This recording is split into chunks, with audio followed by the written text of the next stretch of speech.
Hello, welcome to the Roeland podcast. This is episode 5. That's just me going, woo. Yeah. Yeah, fine. I was like 10. I don't No, know. I'm just like, I realized that midway. Oh, And here for our special guest this week, Holly Fischer, Woo! president of Beatrice High School, played Alice in Addams Family, performed for limited edition, and you were a section leader in band, were you? Yeah. Clarinet fam. Homecoming queen. Yep. Oh, yeah. Oh, shoot. Yeah, you- that's right. Did you win? Okay, so the Homecoming King won a watch. What did you win? Did you I get want like? a watch. I should You got a have worn watch? it. Yeah. It's Why? actually pretty sick. I don't know. I don't doubt that. but I Sometimes feel I'm like, hey, what time is it? Oh. see, I feel like a queen would have like a necklace or like a I was- ring Yeah, or that'd be something, cool. I or was maybe kind like of those hoping. jewelry. Uh-huh, You know what I'm yeah. talking about? Yeah. Oh, Like yeah. a watch. I mean, A gold chain. I mean, I just guess not to something be sexist. flash on people. I don't know. what I brand? opened up the box. I was like, this is expensive. What and brand I was, is it? Citizen. I don't know. It was really cute though. I brought Yeah. it to the place afterwards. They engraved my name on it, and they were Ooh. like, "This is sick." Leo's? Yeah. They That's the even they place. took out some because I have really small wrists, and they were like, "Let me just fix that for you." And I thought it was gonna be a necklace. I was excited. It was a watch, but I got to pull it out on a clown at Rocaberry Farm. He tried to like eat me, and I was like, "Watch it!" And he was like, "Ah, ha, ha," and he Shot just it in. It's died. like, oh god! He was like, He the tumbled ice, over. the ice. So he died, and it was good. Oh, God Yeah. bless. Yeah. Was that the same day? It was after our band competition with the Homestead Trail Holy- too. Yes, it That was all the same day. That was It's Oh, all man. that was a one cramped day. That's it was, crazy. It was the craziest day ever. Yeah, we like went to the trails, right? And then Uh-huh. you guys got lost, didn't know where you went. Got lost. We- No, we let's just say got lost. let's just say Roel was like, "Hey, let's go on our own adventure." Like, yeah. Well, you guys were walking so fast. And we were walking so slow. Whatever. It was- At some point, there were like 20 feet between us, and we Yeah. saw like this off-road into like the grass. And Yeah. I look at this. I look at the rest of the group. Yeah. It was like, is that scene in Fast and Furious?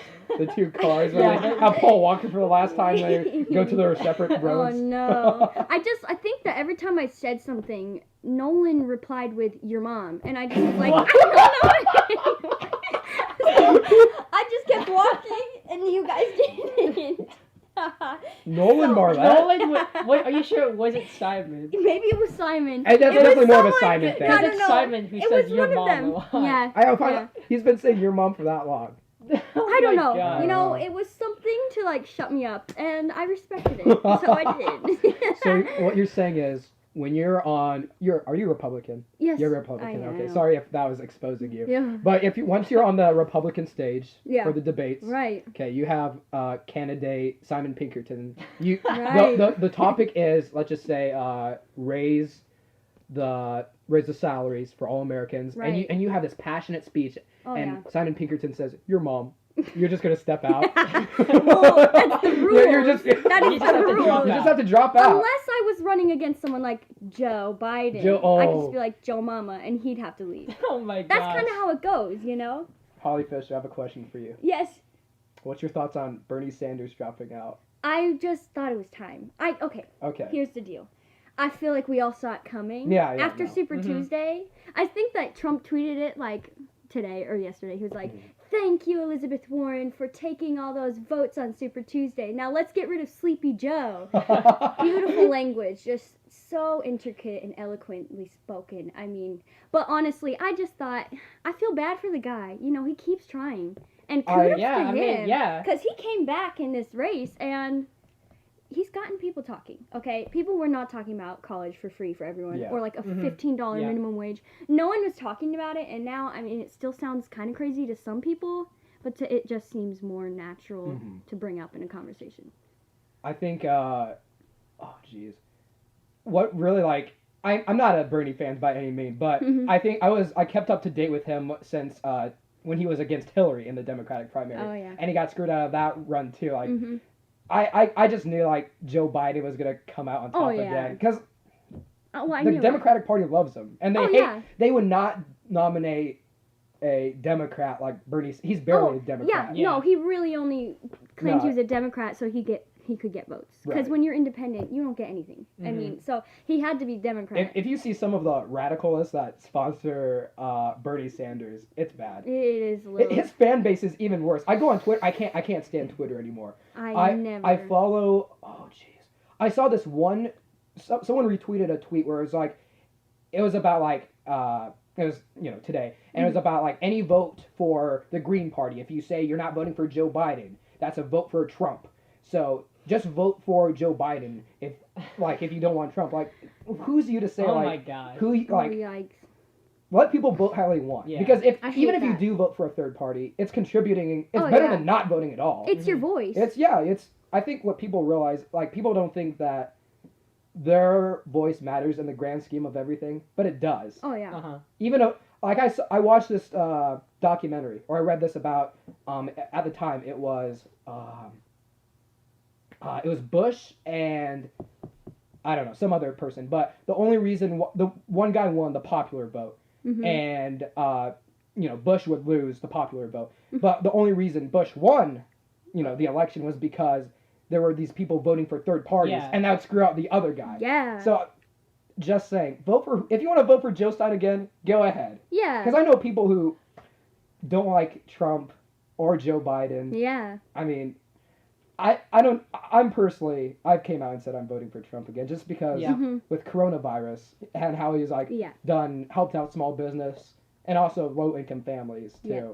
I think that's earned my vote, because I'm a big universal basic income guy. I think people kind of trash it, but I think everyone deserves to have a set basic salary income.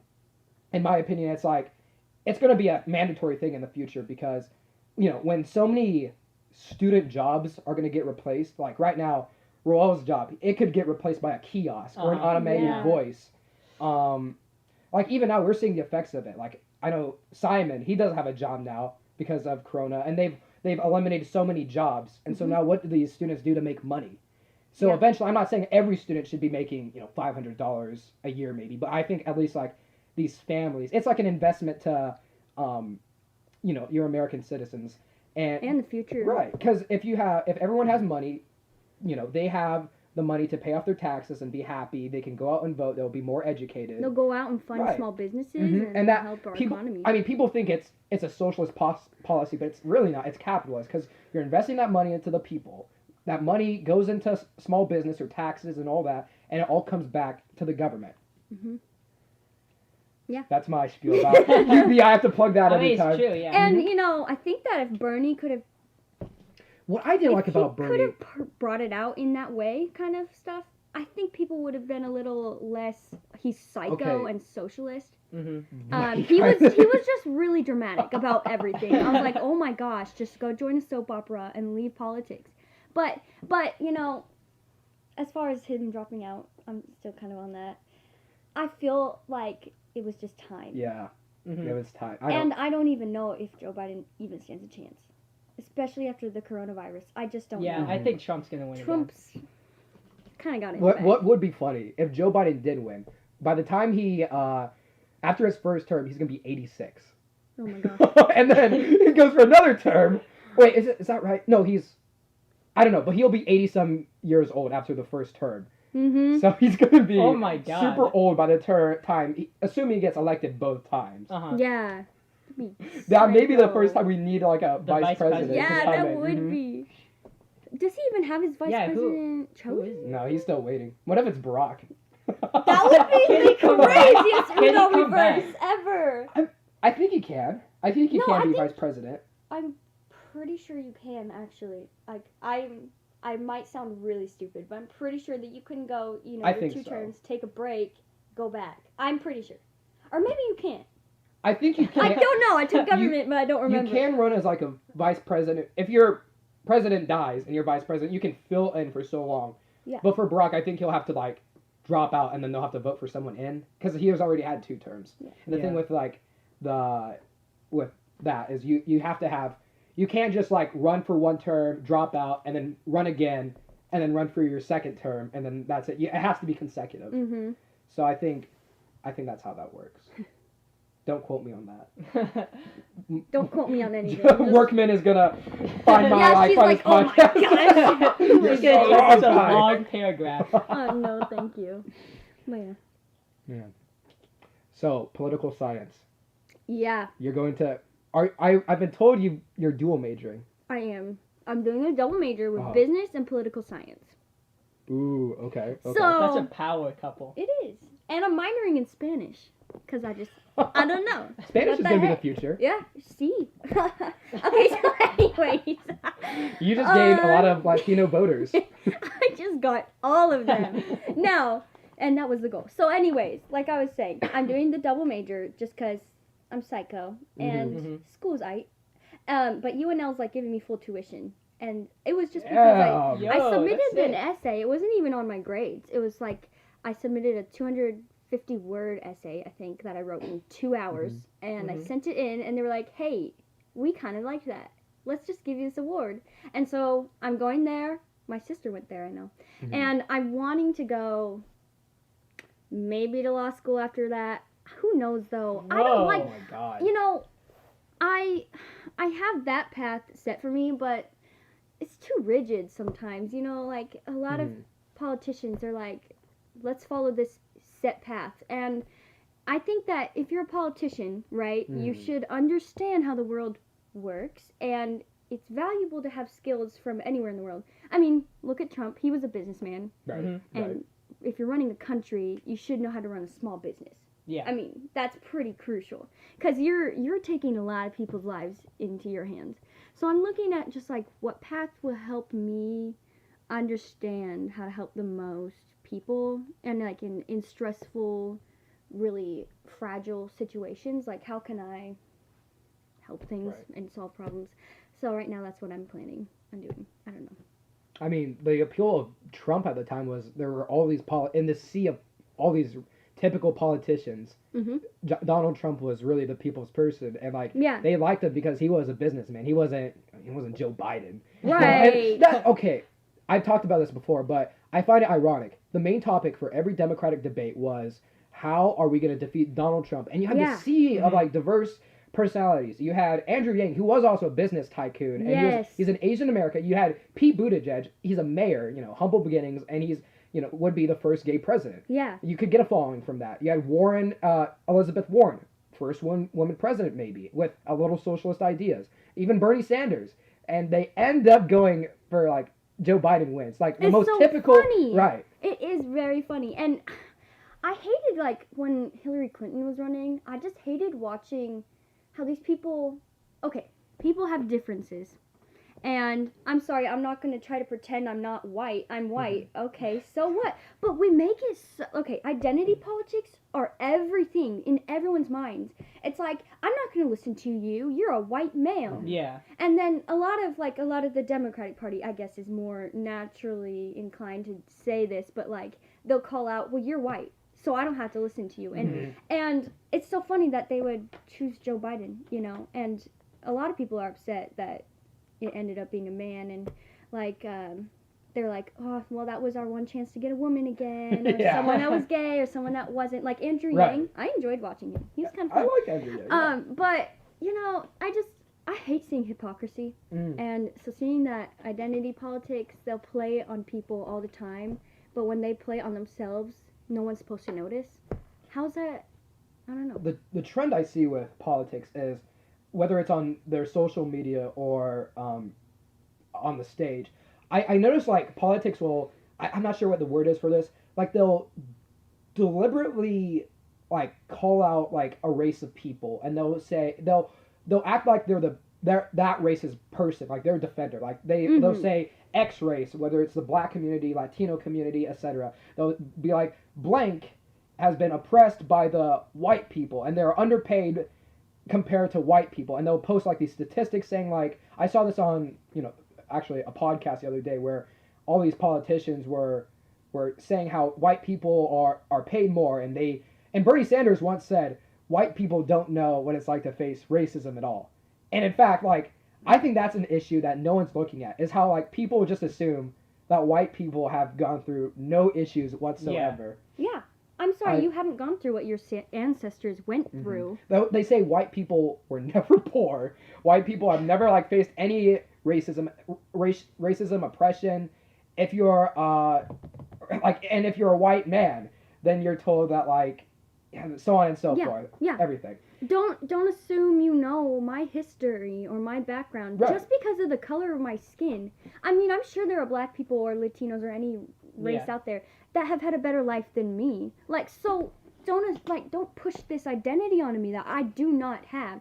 Also, a white person can be, you know, German and Irish and all these different backgrounds. So just because my skin is white, that's so lame to just be like, you know, you're this one person, but we all have such crazy backgrounds. I could name you countless. Like, there are plenty of people that like for example, I was watching this documentary about the Duke coach, Coach K, and they immigrated to America, and they were poor Polish people, and his success was just grown through coaching. He was, you know, their family was very strong, and through that they were able to live that American dream. Yeah. It's nice. And I just don't want to try to make the world turn on each other. You know, when you were saying that they'll be like, white people have oppressed you for so long. I don't think that's... Why do we have to make enemies with each other, you know? If there are problems still with, you know, the system, like systemic racism and stuff, then let's just focus on that. But, you know, we cannot just try to make people feel bad or give them this victim mindset. Because that's not going to help America. If you really think that America is so great, and that it should be so diverse, then let's just not cut people down all the time for their appearance. And if I'm white, I shouldn't be ashamed of it. Right. And it's reverse racism, or not reverse racism, but it's still racism. Just racism. Yeah. If it's not people like to say that too. Like racism against the white person is now like it's reverse not racism, or like sexism against a man. That's reverse.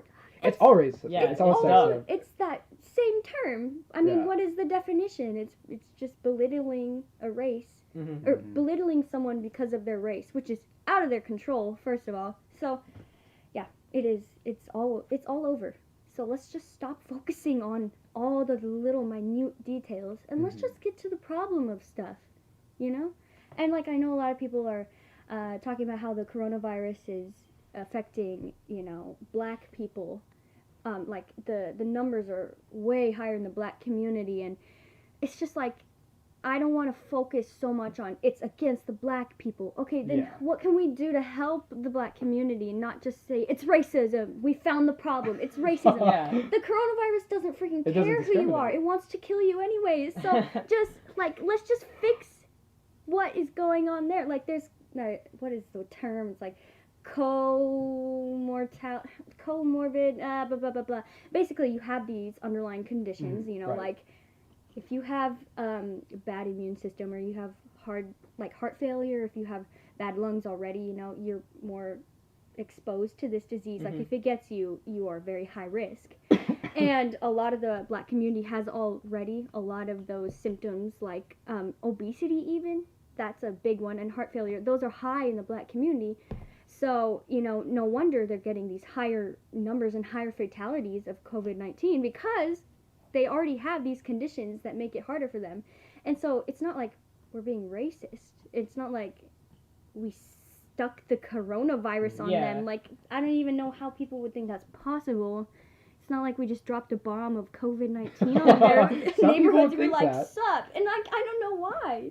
But have you guys seen this one post on Instagram where there's an actual following of people that believe they'll have a statistic out of maps, the places in the world with 5G data in the world, and they say 5G data and coronavirus are correlated because every place with coronavirus has 5G cellular data. Of course. Have you seen? I believe I'm actually the leader of that cult. It's quite fun. No, people will believe anything. Oh, That's really scary. Like, when I was in statistics last year, shout out to Shannon Mick. I'm in that class now. It is the best. Okay, so anyways, I really did learn a lot about how people like to manipulate statistics. And idiots like to look at statistics, and then they think they're smart because they looked at a chart. And they saw this one statistic. And then they'll go and tell all their stupid friends, and then, or maybe they're not stupid. Maybe they just don't trust this person they know. And they're like, see, I heard it too. And then after a while, it's somehow a fact, like in people's minds, and everyone believes this crazy statistic that one person read on a chart. And it's just, they might say something completely different on the chart, and people will be like, that's exactly, the title will say something else, and then the data's for some completely random thing, and they'll be like, this makes so much sense. I freaking knew it. I freaking knew 5G data had a higher correlation with the coronavirus. Like, this is crazy. I just, Oh, jeez. I kind of off topic, but I saw this post from Neil deGrasse Tyson where it was kind of a boomer meme. It was two kids in a classroom looking at like an exponential graph, and they'll be like, oh, yeah, we'll never need to know this information now. And the point was like, now with coronavirus and the exponential graph you see everywhere and it's about flattening the curve. It's important to understand that now. Yeah, true. Good news though is that curve is actually flattening. It is. Yeah, I've heard about that. Yeah, like I watched Cuomo talk about it this morning. I think he had a long, brief, briefing about it, and he said that the curve is flattening, but he also just doubled the fine for going out, not social distancing, because it's flattening, but we need to keep it flattening. Like we need to keep that line slow and not, because as soon as people get back out, it'll just go up again before it's gone. I so wish we did the social distancing and closing schools a lot sooner. I really did too. If I remember they were closing boys basketball, yet there was still the baby concert. And people were going, dumb. That was so dumb. I was like, are they going to cancel that? And I was seeing these posts of people going to the baby. I've never heard of the baby, by the way. I've so freaking never. The baby was I don't want to hear. until that. I mean, Yeah. I think the only rapper I'd probably sacrifice my life to go to would be like Kanye West. Oh, heck. Well, Oh Kanye my West God. is just an experience. Yeah. True. That is just. I don't even. Kanye West doesn't even perform anymore. He's gone no. he At plays churches, music. yeah. He He plays just music does for his his church. church. That's Yeah. really I respect cool. that. It's Yeah. really That's dope. super I respect dope. it. I mean, the guy's been notorious before for for being crazy or whatever, but Oh, he's right. doing something he I likes think he's now. turned his. I I think he's think- turned his life Mm. around. Yeah, I think he's. I admire him. He's Me a too. pretty cool guy. I mean, like so many people are like Kanye. He always talks in third person, which is so funny. Oh my You- God, I wish I could. you would think he's crazy, but like Kanye knows his stuff. He does. So many people have doubted him about his music, his design, his clothing brand. Even his faith, a lot of Right. people were like, "That's not real." But every time Kanye has come on top, but except Yeah, true. his His merch. recent merch was trash. Oh, we gotta trash. show you. Oh my God, What was it called? Jesus is King or something? Jesus like is that? King merch. God, And, that but was it's so like bad. Holly. There's a shirt for his album called Jesus is King. It's a Right. blue T-shirt. Okay. Okay. And then there's imagine you Google on Google, Jesus Christ. Okay. Yeah. You download that image. And Okay. you stretch It's it very all over stretched the out. shirt. No And it's like quality. pixels. You can see the pixels on this shirt. That's what we're not saying. This is like unconventional. It's just trash. bad. It's Oh, trash. dang. But besides that, he's been killing the game. Yeah, he really has been. He's like one of the longest lasting rap artists Yeah. now. Oh, yeah. He's been there since early 2000s. I always see Jay-Z at like basketball games, but I never hear about Jay-Z. I come out with anything. Oh heck yeah. He died. Now. Yeah. No one cares.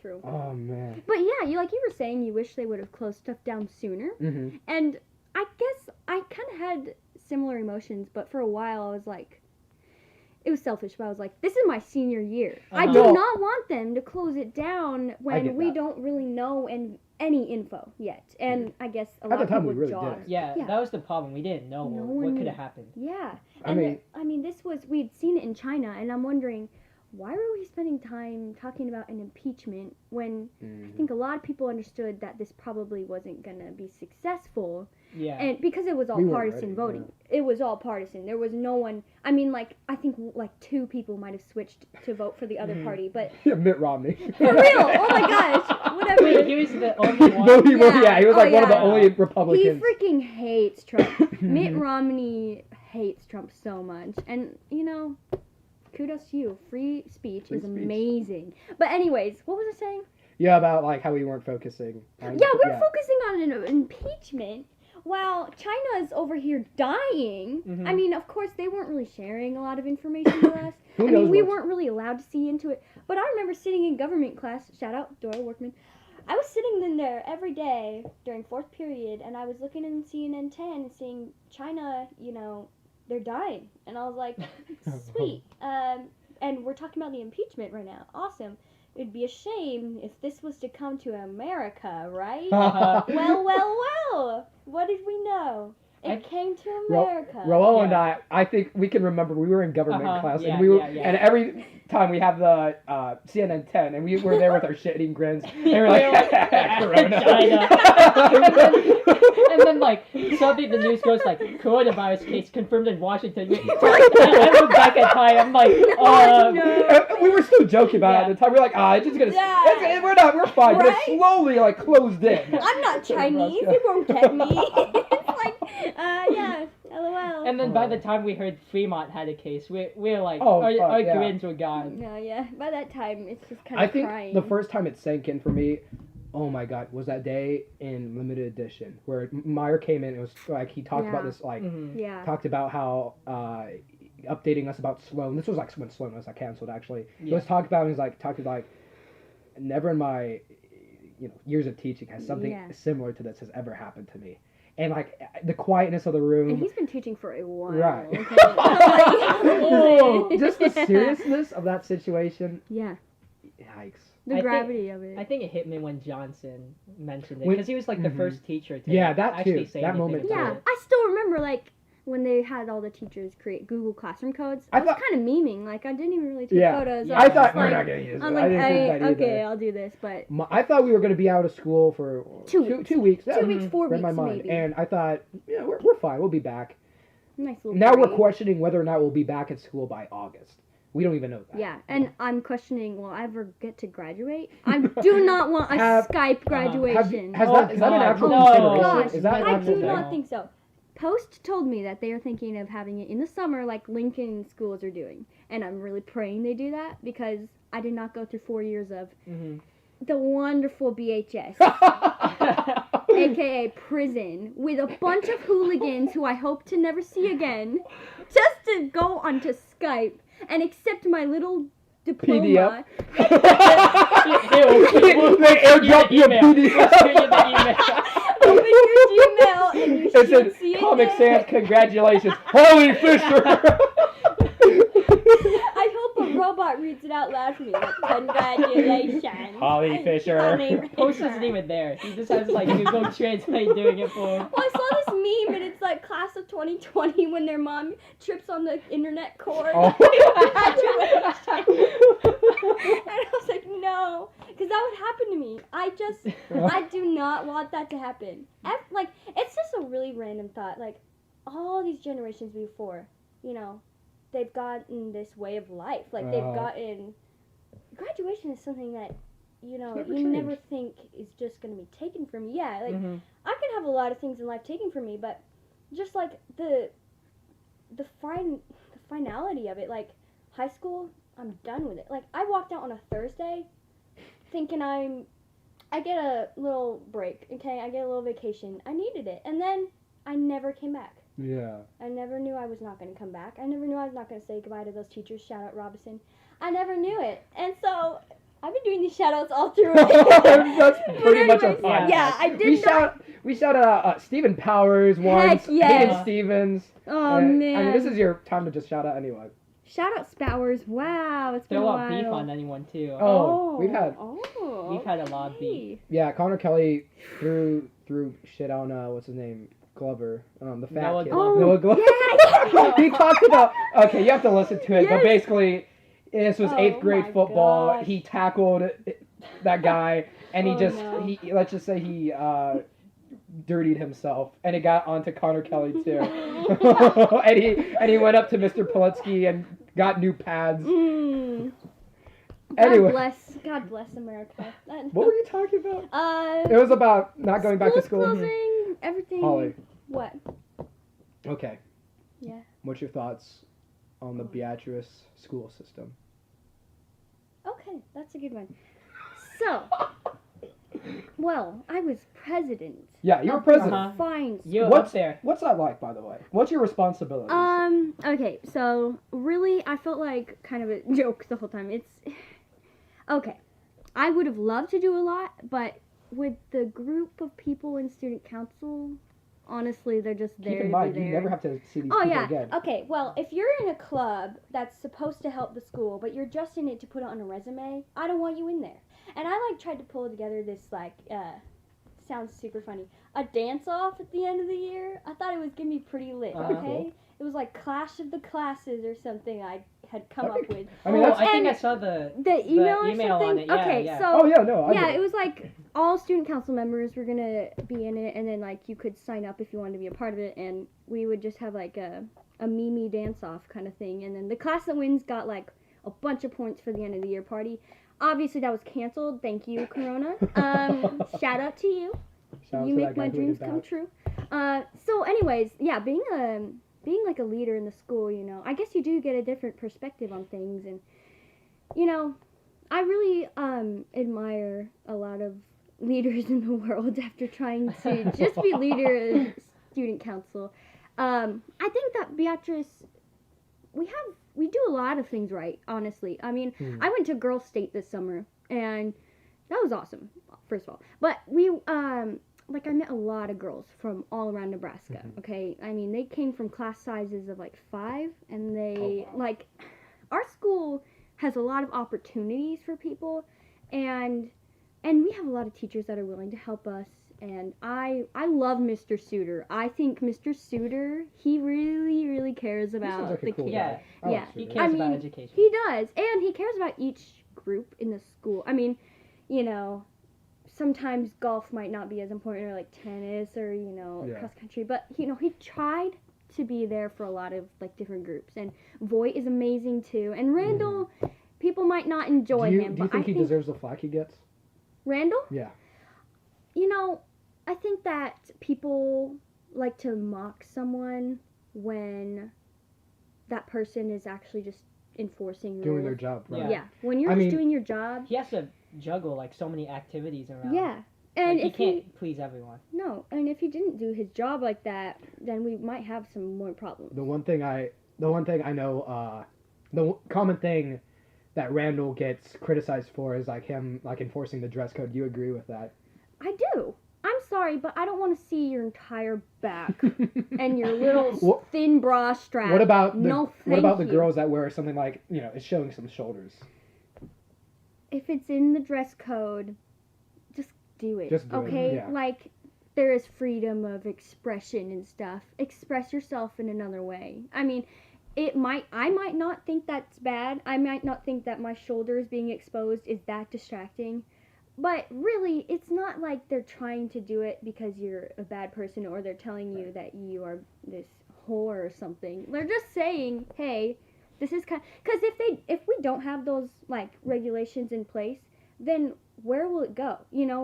What is the standard then? So you have to have those rules, and then you have to enforce those rules so that there is that standard. And so I don't think it's that big of a deal. But some people really, that's their only problem in life. So if that's your only problem and you want to complain about it, go for it. I'm here kind of caring about school, or just things going on in my life. But if you want to go off and cry to someone because he told you to put a jacket on over your shoulders, then go for it. Mhm. Freedom of speech, right? But also, people really like to just not respect people. Oh. And it's just so funny. It's like a thing, Oh, yeah. almost as if you need to feel oppressed, and you Oh, have yeah. to have some kind of antagonist. Oh yeah. I'm You gonna have to go have a chip on your shoulder. right. The one thing that's good about God, this is gonna sound bad, but the one good thing about coronavirus is now that we're more united on one issue. Yeah. Yeah. After 9/11, everyone talked about it was a big first in their lives, and that was the first time everyone embraced the patriotism, the love of their country, and they were united against Yeah. one group of people who did 9/11. And after all of this division and politics and people, and it's good to see people agreeing on something that, hey, Corona is bad. Mhm. Let's unite and realize how hardworking these nurses, doctors, first responders, even the mailman or mail lady. I mean, Oh they're my still gosh, giving yeah. us our packages. Yeah, I know. That gets touched everywhere. Yeah. And I don't know what I'd do without Amazon and getting my package and Yeah, I know. smiling, go, ooh, I got a package. I'd be Yeah, sad. I know. Anyway, but It's good to be united. It puts all of our problems into perspective, okay? Sorry. It doesn't allow people to, like, complain anymore about these stupid things. We're all kind of struggling. It's Corona time, right? Like, we're all struggling in here. So it puts a lot of things in perspective, and we all have one problem, one enemy we're facing. Right. Instead of everyone else being the enemy. It's kind of nice. It's like... It's a good thing. Oh my god. I'm not... Is that picking it up? Is she riding a motorcycle? No, she's vacuuming. Nice. Is that picking it up on the audio? Yes, it is. Oh, well, I guess. Whatever. She is vacuuming upstairs. Please bear with that. Yes. Anyway. Fine citizens. So, back with the school system Yeah. of Beatrice. Okay. Or prison. Yeah, prison. Okay, so. So, you felt like you were disrespected on the council? No. But, like, were people not, like... I felt like I could see how easy it is for people to disrespect people in power. Because, like, you know, if they won't respect me, I get that. Because I'm just a high schooler like them. But, you know, if the way that they act to me, I could see how they can do that to teachers or, like, administration. I mean, heck, even my own brother did it. Actually, he like, graduated with a GPA of 0.1, I think. Wow. And he didn't get to graduate. He had to go to summer school. Like, he didn't get to go on walk with his friends or something. And, like, when Suter told him that, he was like, well, you'd probably only let me do it if I bought you a hamburger, am I right? And then he said that too. Yeah, the freaking police. It was. Oh my god. But, you know, like, just respect there. Like, a lot of people just have problems That's just with mean. authority. That's just No, mean. no, that was actually just, it was smart, but it was really rude. And it was really stupid. But yeah, no, I think, like, but with the school system, I think there's a lot of good things going on in there. And, I mean, like, I don't think I guess there's some things that are just, like, with the entire school system as a whole, like, in the country, that I really just think are kind of lame. Some measures that are taken are, like, lame. But I think with Beatrice, we do pretty solid. Solid job. We've got some good people in place. I mean, my elementary school experience, my middle school experience, and my high school experience, like, none of the problems were because of the school system. Yeah. Like, it was never that. So, yeah. What has been, like, one problem, even if it's nitpicky, that you think of Beatrice? Or Beatrice High School, let's just say. Maybe not even the school system. Yeah, just not Beatrice just Public School, just the high school. Boy, oh boy. What could you do to convert it from your prison to a, man, I want to go here every day? Oh my gosh. I don't know. Yeah, like, I don't think there's anything that the school system could have ever done. It just More so is something with the maturity of people around me. I guess I'm more of a mature person than a lot of the high schoolers are, but when you're around that every single day, it just is draining. I would go home and I'd be like, oh my gosh, I have to go back. And actually, like, I really loved being around people, okay? Like, I loved being at school, and I'm a people person, so, you know, I mean, heck, I was homecoming queen. That means, you know, something. Like, I must have been pretty good with the people there, right? You must have been the coolest person. I wouldn't say that, but I must have been popular. I must have. No, I must have had a way of communicating with the people there. But I also, after a while, being around such immaturity and people that they just haven't seen a lot of life, and they don't have a lot of things in perspective. It's just draining. And sometimes I felt like a lot of the people there aren't people that I could see myself being friends with outside of high school. Gotcha. And so I'm not going to just form a friendship with someone or be fake friends with them if I know it's not going to last. I just can't be fake like that.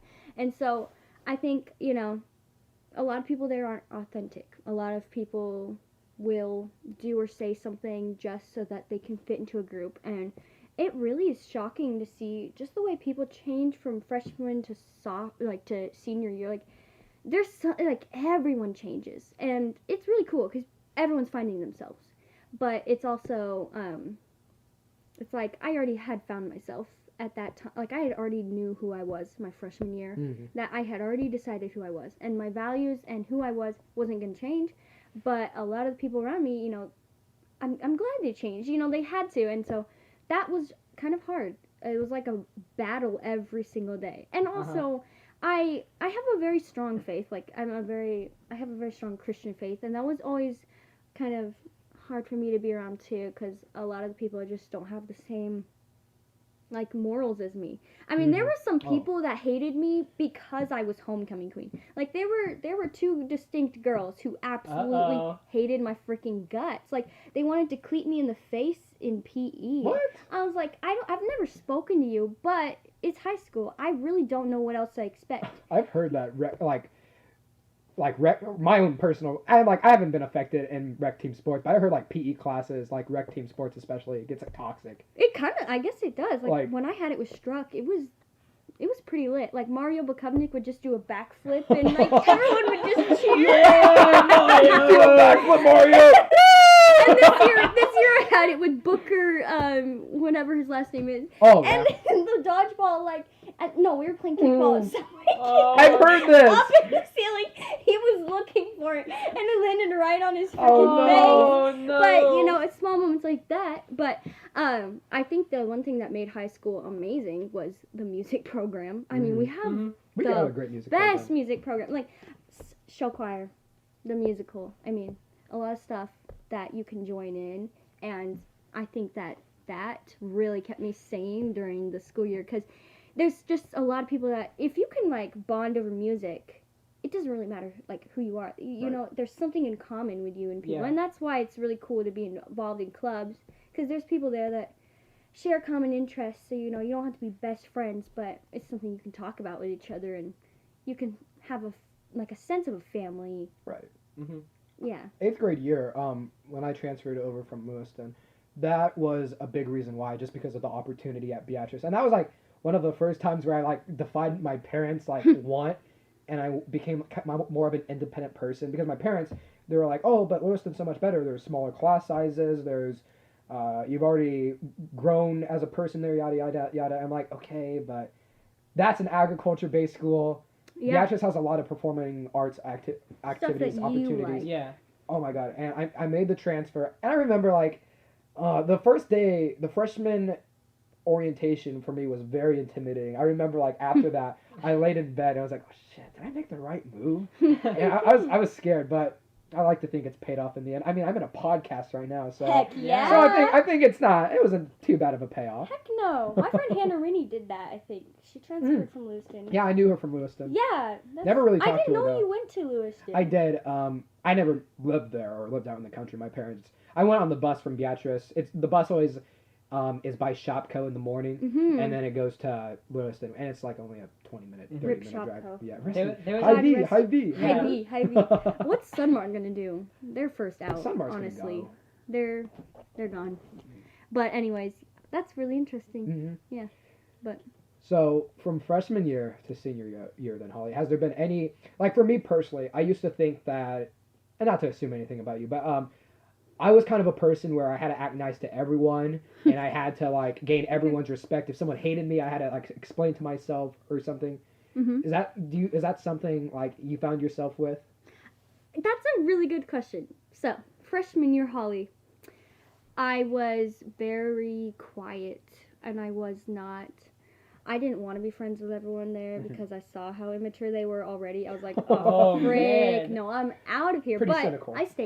I stayed, obviously. And I was just quiet, and I was just getting over something really traumatic in my life. And I was still trying to just not find who I was, because I already knew who I was. I was just trying to build myself back up to who I used to be. And so I guess the difference from then to now is I've always loved singing.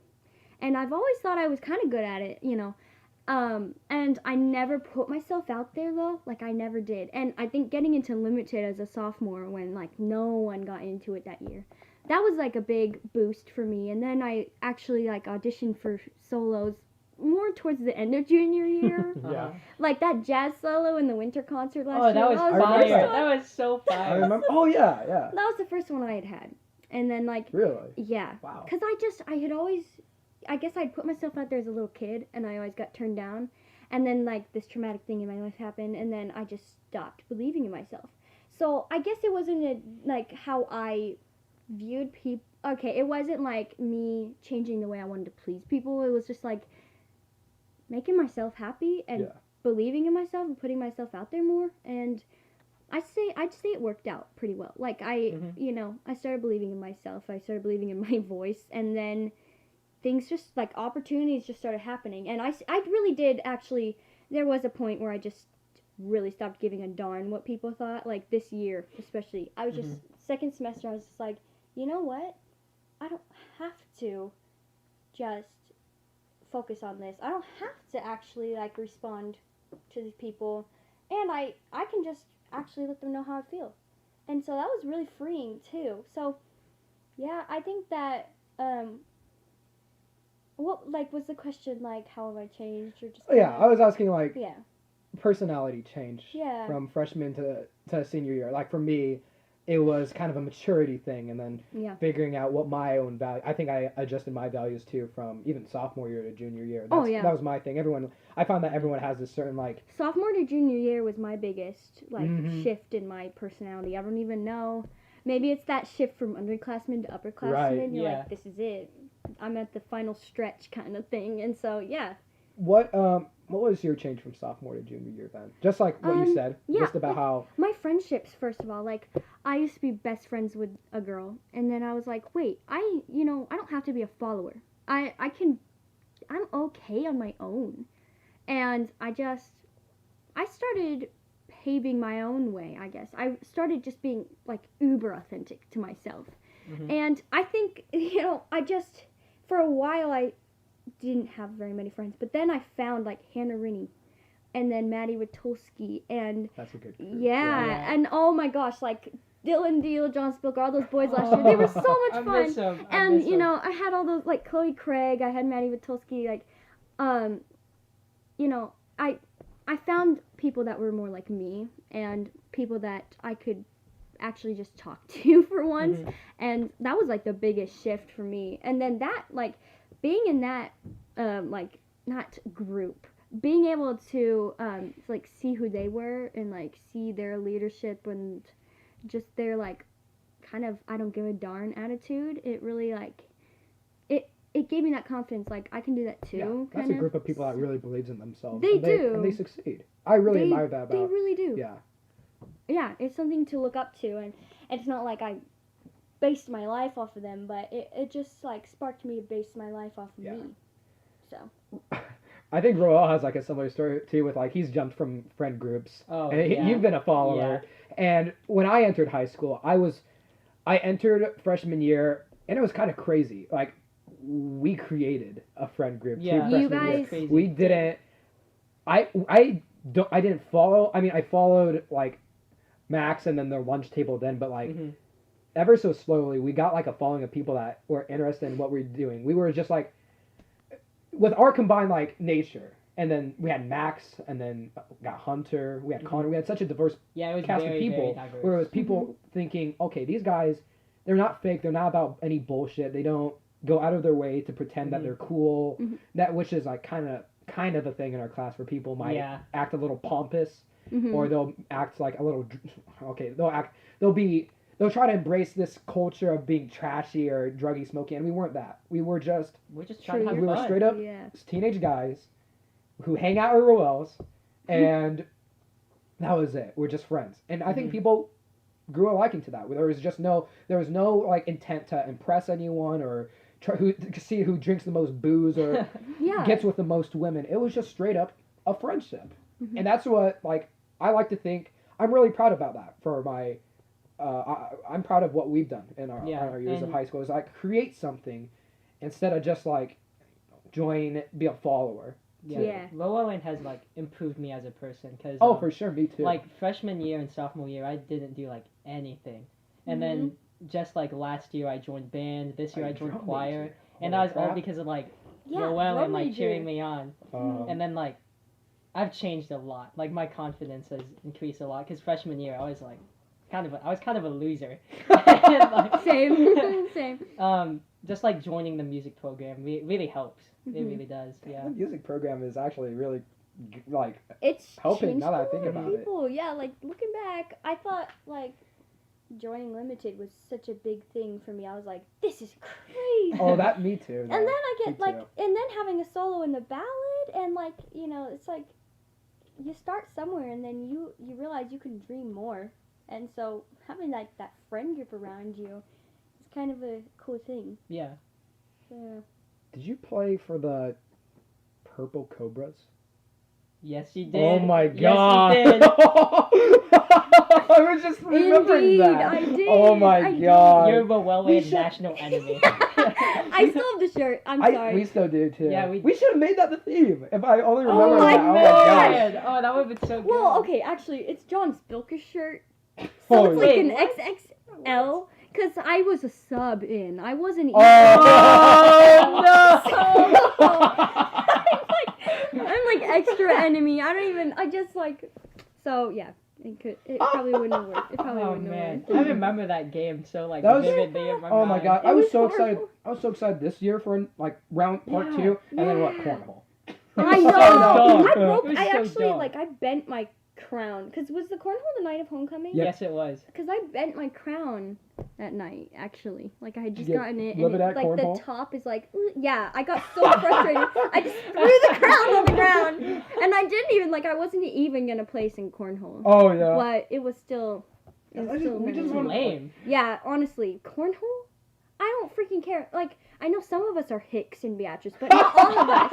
God dang, like, dodgeball's so much better. There's a reason, like at my youth group, we have, like, the JV Foot people. They have, like, an entire dodgeball tournament. That's It's dope. like, they call Yeah. it kill ball or something. Like, it's that serious. Why didn't we understand that this year? Like, dodgeball's Uh-huh. kind of a classic. Yeah. There was like an actual audience. There was an Yeah. audience for Yeah. cornhole. Nobody freaking cared.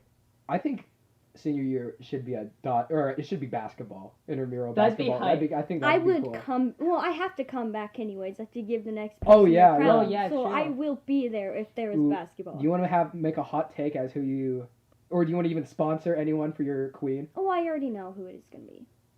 We already all know. Oh, I think I do. Yeah. I- yeah, yeah. I think I'm pretty I sure think we I all know have too. like Oh, a yeah, really yeah. strong. Do we all wanna but say the give a name? I don't know name. who the guy would be. I really don't. I think It depends all on of all how- of Roeland needs to back Roel, and I think Oh that's my Oh my God. gosh, that'd be crazy. I mean, the thing I is, would totally. I have like since I'm drum major, You being would- in band oh, is no, like you a would. big. You big okay? plus. Yeah, It's we the we only all need to reason back I you. won. Oh the, yeah. the problem I'd say if I got into like the top 4, I might have a shot, but it's like qualifying for like even the top 10. That'd probably be the Mhm. biggest problem. I I'm don't pretty think sure that's- you I would. don't think that'd I'm be a pretty sure you problem. would. You're a drum major. You've got it. Oh, you would have I the don't know. You music got it club. in the I- bag. I don't know. Oh yeah, music Okay, clout for so sure. so please. do we say the female on 3? 1, 2, 3. 3. Megan Hoffman. Megan. Oh. Oh, wait. Oh People just no. moved. You freaked That- out.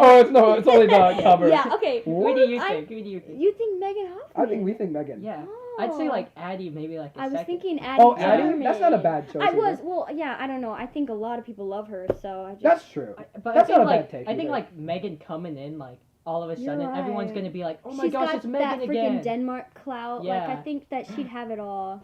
So yeah. She'll have all the Denmark voters I come in. want Megan to win. So if she does, there's no. I can't say. I would love her to be the queen. Mhm. That would be lit. But yeah. President I think- Fischer and Queen comes out, sponsor Megan Hoffman and Addie Timmerman. I do sponsor Megan Hoffman for sure. And Roel for king. I don't know Heck who yeah. else the guy would be. I think Roeland sponsors Jace Peathod for king. I mean, it's gonna be Bennett sorry, and but Jace no. are definitely gonna Oh be there. yeah, Bennett. You know. Nah, I don't think so. There Yeah, were I a lot know. of top athletes for your class, and Right. Yeah. music like. person. Two I music know. people. I'll You're be, right. I'll be the wild card. Yeah. Just like- No. You'll be no. the underdog, and that'll be Yeah. an appeal for a lot of people. Yes. Yes. The underdog is always. I the think I'll appeal. definitely cater to like all I'm the pretty sure that's the weirdos. only reason I won, because I'm like, Whitney Schwiezo should have won. Totally. In my mind, Whitney Schwiezo should have been Whitney is queen. very popular. That's true. She's in I all also sports. I'm think not- Mhm. you are kind of the face of your class, though. Oh. I feel hot take. You're President I think Fisher. yeah, you're Oh. President Fisher. I'd say Oh my gosh. maybe you are like you would be probably one of the first names that pop up when people ask about the class Mhm. of 2020. 2020. 2020, baby. And Cole Crandall was president too, and he won King. Oh my didn't gosh. Yeah. he? I think whoever's like president has a. Well, Has a pretty crap. high chance. Okay. Well, it could be Addie Timmerman then. Who knows? Who knows? Speaking of like, I should have mentioned this earlier, but no, being a freshman and seeing the president, the class or the school president, Yeah. You do like admire the person when they're on that stage and and they're talking to you. That is one thing I would say. As a freshman, you're like, wow, that person's so cool. You wanna. I wish I could have gone to like I don't know another freshman orientation just to spectate and be like, relive it. Yeah, I honestly do not remember who the president was my freshman year. Mine was ours was Whitley. Whitley I don't know. Cleveland, It was right? Whitley. Yeah. And wait, who won her year? Cheyenne Maguire, Okay, I so think. But she was top 5, and she was okay. president. So you're so right.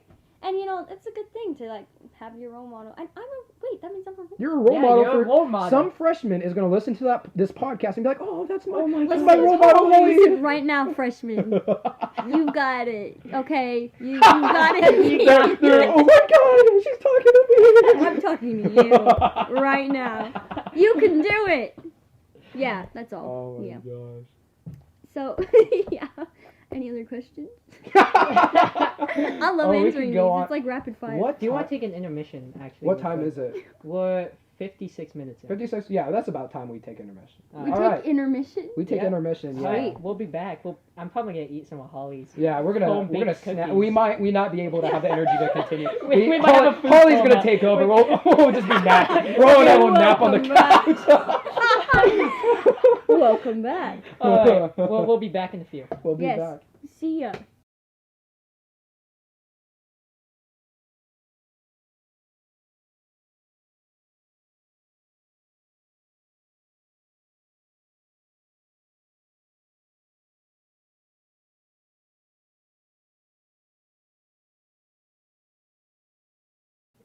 Welcome back to the Roeland podcast after a short intermission. I'm about to drop an H-bomb on Holly Fischer here.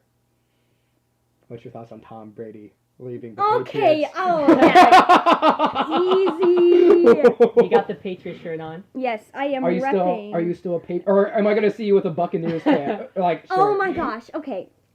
If I went to become a Buccaneers fan because one player left, then I'm not a Patriots fan. That's true. Oh my gosh. True. He's a man, whatever. He's a 42-year-old man on his last days in the NFL. Mm-hmm. I'm just saying, the last season, he wasn't amazing anyways. If he wants to leave, then leave. And I'm not going to trash him, okay? Mm-hmm. That's something I really don't like. Okay, all I follow on Instagram is either Patriots or politics. So, I see a lot of people are like, F you, Tom Brady, frick you should just stay there. And you know what, I was just like, this is weird, like, first time in my life that Tom Brady hasn't been our quarterback. But also, if he wants to do something for him and his family and his life, I get it. If I was him, like, I would kind of want my career to be pure, like, I would want to, if I've had all this success with this team, I would kind of want to stay there and finish it out. That's just a me thing, but if he thinks that it's best for him, then move. Mm-hmm. But I thought that seeing a lot of people hating him was like, are you really a true fan? Like, I don't know. I think that being a fan of a team means that you don't like them just because they win or just because they have a certain player. Like, that makes me so angry when people are like, Holly, you're just a bandwagon. I'm like, no, my family's all from New England. I mean, like, my mom grew up a Patriots fan, and, like, my uncle has gone to all their training camps, and I've gone to their training camps. Like, I've been at Gillette Stadium. It's pretty epic. But, like, and Tom Brady is so tall. I don't think people realize he's freaking tall. He's, like, 6'4" or something. Like, I saw him next to Gronkowski, and there was only, like, a few inches difference. But anyways, so, you know what? I think it's really weird. And, of course, he's moving on in 2020 when everything is, like, going crazy. But just, like, do it now, honestly. Just rip the Band-Aid off. We all kind of saw it coming. I think that it'll be weird going to training camp this summer and not seeing him there. Mm-hmm. And I don't know how the team's going to be next year. I love Jarrett Stidham, who is presumably our next quarterback. That or Brian Hoyer. We had him for a few years, and then he was always our second string, and then we released him, and he was a free agent, and I don't know where he was last year. I don't pay attention to him, really. And by now, they got him back. So I think they're wanting him to train Stidham, maybe, because he had a lot of years under Brady. I don't know. I think if our team loses a lot this year, it'll suck for me, Mm-hmm. Like, this year, honestly, not having my team in the Super Bowl was really weird, and I'm blessed to be able to say that, but, you know, like, I think our chances obviously will be lessened of going to the Super Bowl next year.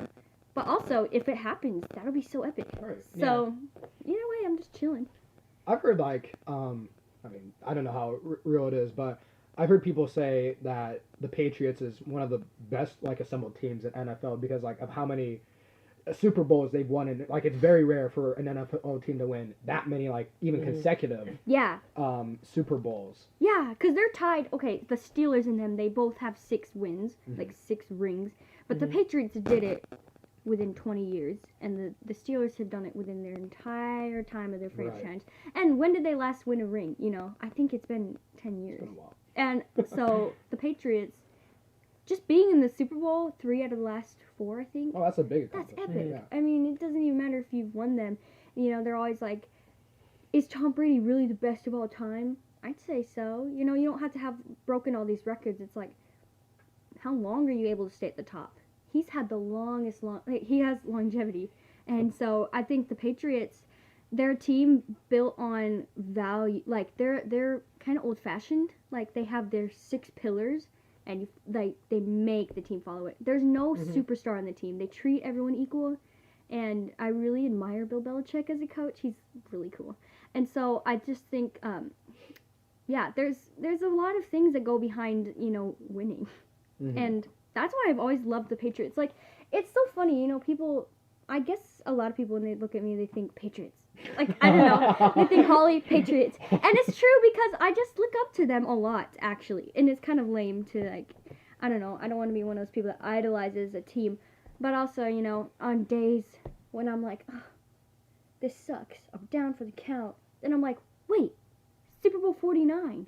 They beat the Falcons 28-3. And they did it all in like a quarter. I can do this. And then I do it. And I'm like, thank you, Patriots.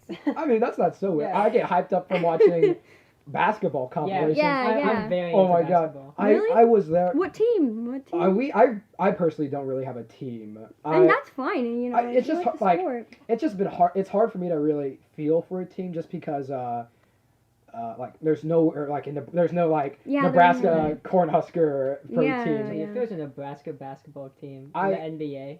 Oh my gosh. I when I first got into the NBA, my friend at the time in middle school, John Jantz, I was like, hey John, who should be my team that I follow? Detroit Pistons. And I followed the Detroit Pistons for a while, but I was like, I feel nothing for this team besides that John Jansen automatically looked through a book like, Pistons. And then I tried to be a Timberwolves fan because I watched the Timberwolves at the Pinnacle Bank when they Veronica's played. boyfriend is obsessed with I've heard. Yeah. But like, there's just, I can't stand that team because they don't grow. I mean, they had Karl Anthony Towns and they had all these players, but they don't grow as a team. Yeah. And then, so there's a part where I'm like, okay, if I don't feel, what do I feel for in basketball? I hate the Warriors. I hate the Warriors with a passion. Really? So I'll like anyone who can beat the Warriors. And then for a while it was the Cavaliers I was a big fan of.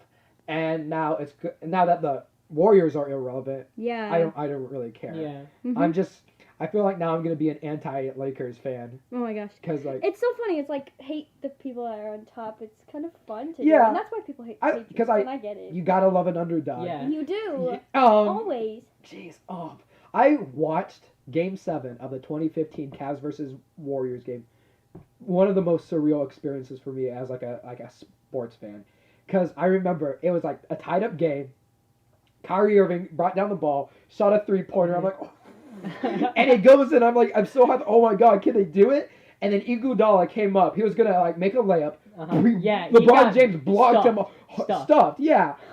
And then that was it. I remember watching the few seconds where the Warriors are trying to score, but there was nothing they could do. And that was the first time Cleveland won like a championship. Wow. And then he did. Yeah. It proved that LeBron could go to any team and make it a number 1 contender. Yeah. Just given the right time and like given enough players to build that team. Because the Lakers, he went to the Lakers and they didn't contend for a playoff, but they were given a year. They were given the summer, and then they had Anthony Davis. They turned into a power. They turned into a powerhouse. Like a year. Yeah, because you get LeBron on your team, and now you have a big network of people who want to. Because then AD joined and then JaVale McGee got really good. He was a joke, but they built him up to be a good player. It was. I wish I had JaVale McGee's like basketball career, like to be like everyone clowns on you, but you win a championship with the Golden State Warriors. Now you're on the Lakers. Do you know what draft pick he was? I don't remember. Probably round 2. Mm-hmm. Yeah, there's a lot of round 2 good players, but yeah. That's like basketball is just one of those sports for me that just it's like an international language, I guess, per se. It Not is. to like even Football's not. You know. yeah, I mean they can't even agree. American. They can't even agree on the name in Europe or Oh my gosh! Yeah, right. You're soccer, like, football. I don't know. In Europe, they got so many more like popular sports like Yeah. polo. You know? Oh my gosh! Is that right? Is it called water polo or Oh, what's that? Oh no, what's that sport? I saw it the other day. They're on horses and they're like knocking. Oh my gosh! Is that called polo? I think so. Yeah. Yeah. I mean, it's speaking to me. And then there, tennis is a big thing over in Europe. Yeah. God, chess boxing. Chess maybe not so much. Chess boxing isn't that popular. Have you heard of chess boxing, Holly? No, Oh, I haven't. you explain it, because you explained it to me. It's like combining both brains and brawn. Nice. It's 10. This is like consecutive. There's like no breaks. 10 minutes of chess, then 10 minutes of boxing, and they keep on doing that. And whoever you either knock out the opponent in boxing, or you like checkmate them in chess. Huh. Wait, where is this located? I don't even know. I I just heard about I would it. pay I'd so like much see it. to watch I that. wanna see I would that. pay so much to watch that. You have no idea. And you had brought up something, and I wanted to touch on it. Okay, Brady, like you said, I don't know what player it was. I really don't watch basketball. I like the Celtics because they're Boston. But anyways, okay, you had brought up something. I don't know what it was. It was like this guy, like he. LeBron. Yeah, no, okay, yeah, it was about LeBron James. You were like, he could go to any team and they could be a contender. Yeah. And I wonder if Tom Brady will be like that. Like, Right. a lot of people argue, is it because he's with Belichick, the greatest coach of all time? Or is it because he's actually talented, like, and he can do it on his own? So I'm excited to see what he'll be like on the Buccaneers when he doesn't have Belichick and he's on his own. But yeah, no, I'm sorry if I confused you. Oh no, You just you're brought good. it No. up, so. Yeah, I don't really keep that much up with Tom Brady or the Patriots, but what I've heard is just like it's a lot like Golden State Warriors, where like people like really hate them because they win. Yeah, they do. And like I don't know how valid it is. What's your thoughts on all the like? I see like all these people who throw accusations at the Patriots, like not only like Deflategate, but also that they're starting to say like they interfere, like the Patriots have interfered with like. So the coaches have like their headphones headsets. and they say like stuff. the Bluetooth. They mess up with the Bluetooth. I don't. You know what? It's like kind of one of those things. Back to like the school system, where like not wanting to, like they're always trying to like make fun of the people that are in power or something. It's like they're trying to like make these people seem like they're not so great. But I'm sorry, I push a lot of those allegations to the side. I just really don't freaking care. Like. Maybe they're true, but I'm sure that a lot of other teams do it, and they just don't bring it up. I feel like if it was more so true, I feel like there'd be a lot. There would like be so much more investigation into it, and I did a lot of research on the whole like all of their cheating scandals, and how it's just really the bandwagon appeal that makes this get so huge, and people actually like listen to it, and it's really just like there's teams that have done it all the time, like the Spygate or like. They'll always, like, listen in on a team or something. They'll do, like, little things that might be a bit shady, but they never win with it. But it's like when you're actually winning, and maybe you do some stuff that isn't, like, the purest, and you're still winning, then they'll call it out. But it's not like... 1 second. Sorry. We're hearing... What direction is that coming from? Yeah. I'm hearing it coming from here, from here. Is that on... I'm wondering if the TV... Sorry. Technical difficulties. Would it be upstairs? No, I think it is upstairs. Yeah, I don't know. I thought it was like people outside talking for a minute. Okay. It could be. Yeah, sorry. I thought it was the podcast ghost, I guess. Is there a podcast ghost? We haven't made one. You want to make one? Yes. Okay. Come up with the backstory now. Okay, so he used to live here, actually, but he lived in a cabin. Oh, before this house was built, Okay. and he was a blacksmith, and he hates anyone who wears a jersey. So. Oh no! Oh no, guys! It was a Patriots fan. Because the people that killed him were from New Jersey, and he never heard. Right before they murdered him, he just heard Jersey, and so. That is the dumbest backstory ever. You gotta stick with it. You gotta stick with it. I think that's what the UNL admission. Right. That's what we want to give our tuition to. Tuition, yes. Oh my gosh. I'm going places. I'll tell him to shut up. Oh, Anyway. Oh god, there was something I was meaning to ask you, Holly. God, now I'm blanked out because of the blacksmith. The blacksmith. Here's Jersey as he's done. Jersey, what? Jerseys. I guess it is worth. Oh yeah, we never mentioned. So we're wearing jerseys today, or I mean we are, because the theme today is sports. So Roel has the Roeland limited edition Roeland jersey. Intramural Only basketball. Only 5 people have it. Wow. I have a LeBron James All-Star Game jersey, and Holly Fischer, of course, the Patriots. Because according to some people, that's your whole personality. Yeah, that's my entire identity. So go with it, sure. Yeah, that is. Holly, I think. Okay, so I was thinking about my first instance with Holly Fischer, and I've seen you around. Okay, I've seen her around in the school. Right. But the first time I think I've ever interacted with Holly Fischer was the musical Addams Family. Mm. You want to reflect on that? How did you like your time with the Addams Family? Oh my gosh! Well, okay, I met some people in there that I never would have been friends with. Besides, like, if we didn't have that experience, I would never. Ian Shaley is the best person ever. Like, I love him, and I met him because he was Pugsley. Mm-hmm. Right. And I thought it was really funny, and I really enjoyed the musical. Okay, like, I thought that it was so epic because we came in, we were like, this is gonna be a month earlier, and we like, I had script readings at my house. I think we all just, like, we gave it our all, I kind of think. And you were my husband. Yep. Ty Young was Mal Beinecke. I was Alice Beinecke. And we had our beautiful child. Do you remember any? Yeah, we created a tall blonde. Yeah, somehow we made a mixed racial kid. This Chinese American. Did not look. Yeah, he did not look. He was adopted. He was. That's also the backstory. But do you remember any of our script, like any of our scenes?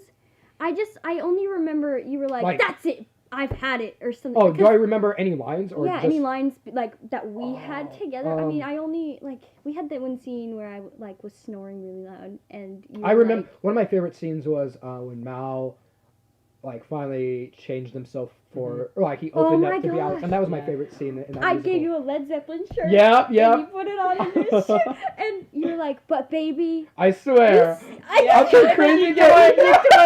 Oh, that's what you would stand up, and I could just see you like drawing out the lines, kind of, because you couldn't get it unbuttoned, and he'd always be like, but baby, I swear. Yeah, it's tough. I remember. Oh my god, I remember one time during rehearsal, I was like, baby. Yeah, that's right. I swear. And then we just made it to one button. Yeah. Oh my gosh, yeah. But that was a great scene. I love that. I had to sub in for that scene. Yeah, because Hunter had was football. in crutches. Were you one of the ancestors? Yeah, I was one of the ancestors. I had to do that, and I had no idea what was going on. I was just like, no one did, honestly. It was, but that was my first time I ever had to like help choreograph something in a musical. Yeah, I know. I remember it was like, hey, are we gonna get help with our scene? Anything. And they're like, oh, just make something. I'm like, okay. So, I remember like Tina and Dawson, they tried to help, but I feel like we choreographed a lot of that. Yeah, we did great. Choreographed a lot of that. It was really fun. And my scene where I got to, just like kind of go crazy. I drank a potion and then I like. A lot of people got like Holly Fischer, no. You know, they were like surprised by it. And the one performance where my mic got ripped off my ear, and I had to sing live. Dude, there was Do you remember that one show where everyone had a mic problem. Like ties went out, ears. Yeah. Like it was actually like falling apart. It kind of was. And had to like yell. I remember. We really, and I like it was during my song. I was like watching and wait. It was just like I was screaming, but I kind of liked it without a mic. Anyways, that show was really epic. I thought it was And good. I It turned thought out, for what it was worth, I thought it turned out to be a good production, and I think it's because we were great. Like, all of us as actors. The cast was really good. I think that cast really made that show. Like, sure, there was a cool, like, the set was alright, and, you know, we had the technology and all that, but I think the people made that. Oh my gosh, like, Matt Job. People, you could say whatever you want about Matt Job. amazing. You could say whatever you want about Matt Job, but he was right for that role. He did, was great for that He role. He was incredible. And Lurch, you know, like Dawson Holt. Dawson, I love Dawson Holt. Yeah, he was so good. And Hannah Kassmeyer, she was Morticia. so... Oh, she worked really well on Morticia. Yeah, it was really good. So, you know, looking back on it, I forget that even happened. Because it was so long ago. It seems like it never happened. Yeah. Like, the only reason I'm reminded of that is seeing that poster in Myers' room. I'm thinking, know. oh yeah, that happened. Yeah. Like, and no one brings it up anymore. No one does, yeah. It's I like, mean, oh, thing we of the have past. that on the ceiling in the choir room, and we all signed it, but... I'm glad I can be the first one of the first people in history. Oh my gosh, I mean, that was my dream all of high school, was to be in a musical. I had always freaking wanted that. Because growing up, I was like, I want to be on Broadway. I want to be an actress. And I never was given, you know, Myers thought I was this really shy girl. And, you know, for my freshman, sophomore year, I guess I was really quiet. Yeah. But I also was still, like, kind of sassy, and, like, I wouldn't mind having a presence on a stage. And so I never got the chance until the Addams Family. And so I'm really thankful for that. But what was your first impression of me? Like, I didn't interaction really. was the Addams Family. Yeah, when we went over to your house for that's right. the script reading, and we all, like, it was student done. Mhm. Yeah. No, I didn't think, oh, Holly Fischer. No, I thought you were cool. Nice. Just like, I don't really. It's very hard to have a bad first impression for me anyway, unless you like overdo it, or even if you overdo it, you could still like get on my liking. But I don't. Yeah. Roel, what is something that you have to do to be on Tai Young's immediate shit list? You act super weird. Oh no. Because I can tell when you don't like someone. He especially pulls your tactic with that one person, your secret admirer. Where you just like be super dismissive and you'd be like, yeah. Oh no. There's this one infamous freshman guy, and Roel knows him. We'll call him Dan. We'll call him Dan. That's Dan nowhere. the legend. Dan the man. We'll call him. That's nowhere near his real name. Okay. But everywhere in the hallways, he'll go, "Oh hey Ty, what's up? What's good, man? You good?" And he like grabs me and all this, and I'm like, "Yeah, Dan, pretty great." Yeah. And I was just like, Roel can tell you, like. Yes. I love seeing it happen because you can see the discomfort in Ty's face. One time we saw Dan at the movie theater. Oh, and Ty was like trying to be incognito, and I pushed him into Dan. and I like end up in his arms. I'm like, oh, hey, Dan. Oh. Dan. God. Oh, that's one of my favorite parts about just high school is like you could. Okay, not that I'm advocating for it, but you could be the biggest dick if you want, and like get little consequence for it. Oh my gosh. You know what I mean? And people probably still love you. Yeah, of course. Oh, for sure. Yeah. you're so right. Like, high school's crazy. High school's crazy. That's so funny. Oh man. Yeah, I don't think that takes it takes a lot to be on your bad first impressions list too. I don't even think I think as long as you're just being yourself, okay, that's Holly, not gonna. I have a hypothetical then. All right. Okay. Bring all it right. on. We're gonna act this out. Okay. Okay. All right. Okay. The setting is pet band. Am I part of this? Or what? Okay. I'll tell you then. You'll be the actor. Okay. Did you hear that? No. Okay. I'm the narrator. The setting is, okay, you go to pet band games, right? Or basketball Oh my games. gosh, I love Pep You love Band. Pep Pep Band. Band is my favorite part of band. Oh yeah, hands down the best part. You're at a basketball game, okay? Right. You're there. You're playing. Is it home or away? It's home. It's home. Okay, that's good. Okay. Then you suddenly see this guy in a banana outfit, and he approaches you. I freaking love it. Hey, Holly. How are you? I'm doing great. How are you? Do you like my banana suit? It'd be a I'm shame the if Beatrice someone- Banana. It'd be a shame if someone was to steal it. But I like it. It's really cool. Thank you. Do you like bananas? They're decent. I love bananas. Really? I'm the Beatrice Banana. Really? Yeah. Dang. Well, Well, well, I think I'm gonna get back to my drum Okay. now. Godspeed.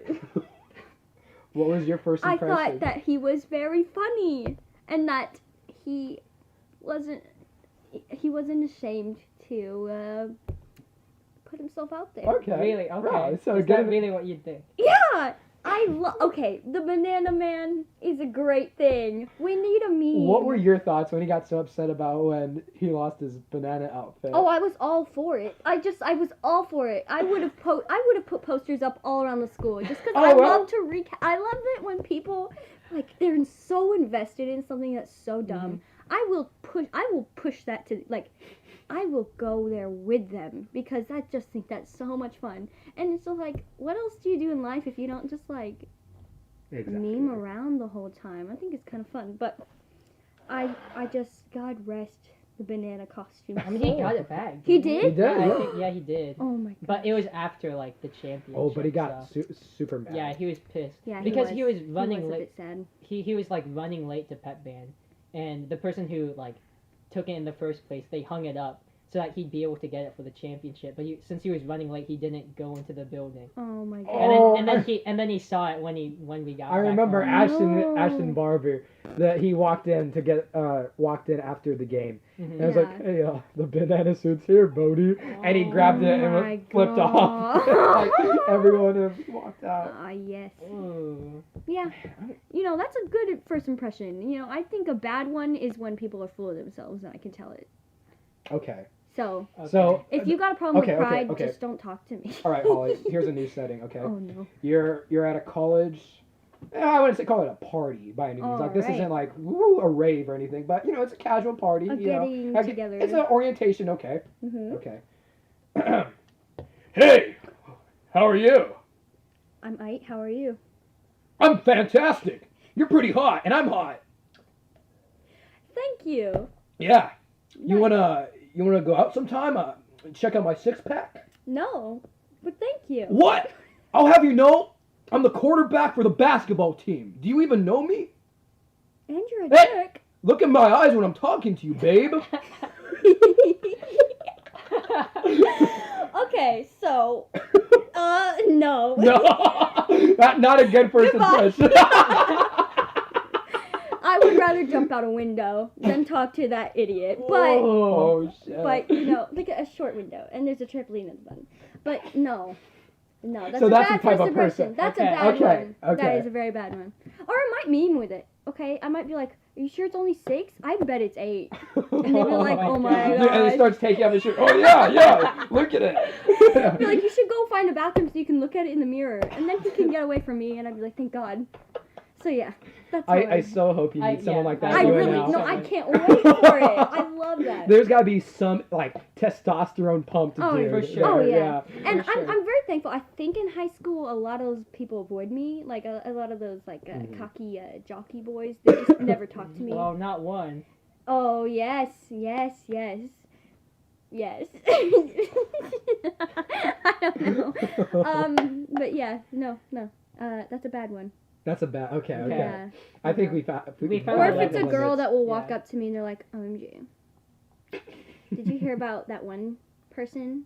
And I'd be like, "Nope, I've never heard of them," and then I'll just walk away because that's a bad first impression too. You see Holly like describing these people. She is, yeah, like he's annoying, judgmental Gosh, just be yourself, and then I will just be. I'll totally totally be vibing with you. You know, that's a high school thing. There's a lot of people who just live off of drama and gossip. Mm-hmm. If there's not a problem in their lives right now, they'll hunt down a problem so they can talk about it with their friends. Yeah, not okay. I mean, it's not just like girls either. I mean, although that's a stereotype, but like it's guys too. Lots of guys are that way. Oh yeah, I can't be sexist. It's all around. Yeah, everyone around here. I hate everyone. I can't be sexist. Doesn't discriminate. That's a good thing. No, I actually, I think everyone's pretty cool in the world, and it's just like they just gotta find their cool. Right. Sometimes it's like, oh my gosh, they're gonna have to dig for a few years for them to be someone really cool. But I can see that in them. I can see the potential. So it's not like I hate everyone. I don't hate everyone. No. I really don't hate anyone. I just like there's sometimes you're at a certain point in your life, and it's like I can respect that, but I just will stay away from it. Kind of thing. Mm-hmm. Yeah. Yeah, I get that. Yeah. Oh my god, I just remembered it. You were mentioning we were talking about musical. Yeah. I remember you did Mary Poppins at the theater. Yes, I did. Oh no! Oh wait, this was a bad experience. No. As a student rep of community players, I must know your experience. What happened? Don't gosh. Go ahead and be blunt. I'm not going to be offended. First of all, what is that smell in community players? It's just taken all over. I just want to address that first. I don't really notice it. Okay. If there's you've been like there since you were I guess so, right? Yeah. Yeah, it's honestly probably like your home. It is my hometown. So you probably I never know the smell of my home. I think that community players is something I always wanted to be a part of. Okay, so I think they're cool. Okay, they're cool because I always wanted to be a part of it. Mm-hmm. What's the director's name? Jamie. Uh-oh. Very interesting character. Uh-oh. I like him. After I just think he's a little he's spread thin. I think during Mary Poppins, it was a stressful time because that was like a big production and they were really excited about it and they wanted it to be good and I was going I don't know, I had this condition at the time where I got a migraine like every day and it was like debilitating. It was horrible and Jamie just didn't understand that and I didn't even have a big role. Okay, I didn't do anything. It was me and Tina had identical parts. And I also was working 2 jobs at the time, and it's junior year. I was miserable. Oh God bless you. I wanted to die. It was horrible. So, I think I would definitely do something again there. I just I think I'd have to have absolutely nothing going on in my life. In order to do it. No, so your problem was schedule more so. I guess. Also, it also became like that's the people that you meet in high school that you kind of hope you never see again. Like some of the adults on the cast I was with, I was just like, are these adults talking gossip on people? I just think I get that's that. crazy No. to me. I don't. It really. I'll agree. Yeah, I agree there that some of the adults at the theater can act, like teenagers and I've under heard their this age. from you. Yeah, no. I don't know. That is definitely one of the problems there. It's usually like the same people that are in those characters because it's Beatrice, There's only so many people, and so those people kind of have this high school clique mentality too. They do, yeah. I agree with that. Mm-hmm.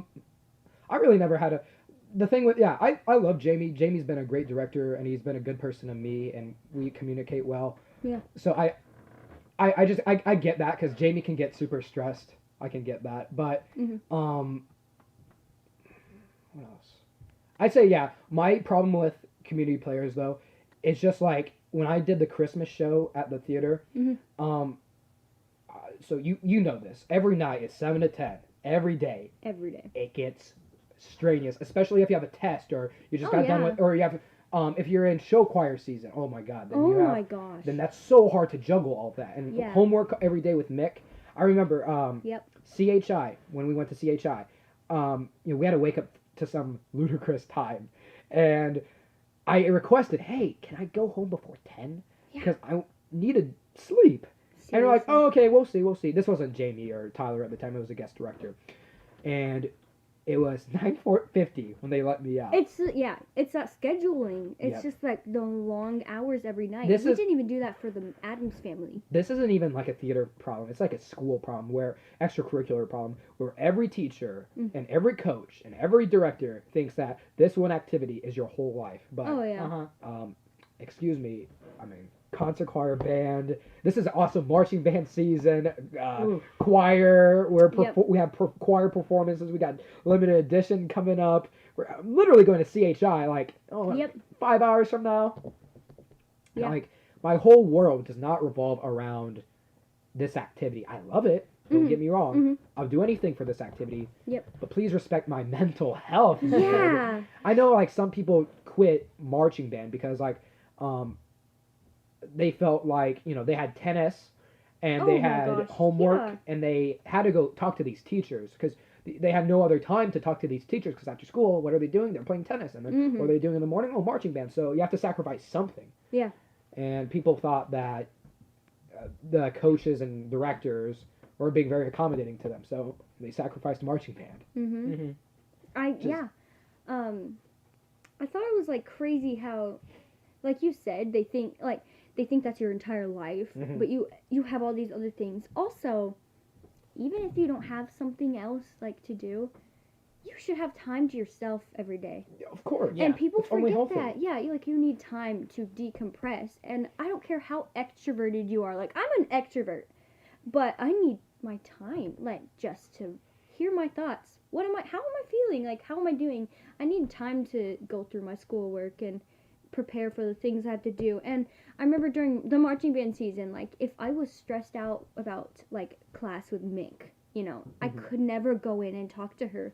Like, I never could. It was like, if you leave marching band for one day, you might as well just quit. It was like, yeah, that was the mentality of it. Yeah, and so, I'm excited for college where it's just kind of like, you know what? Person, right? Yeah. You have a lot more time to yourself. Yeah. And it's like, you kind of make your own schedule, and as long as you get everything done, you just go for it. I mean, as long as you're getting things done on a deadline, make your own schedule. So, I'm excited for independence. I'm kind of glad I went through the never having time to myself, always having to make a, schedule or making, time to do something.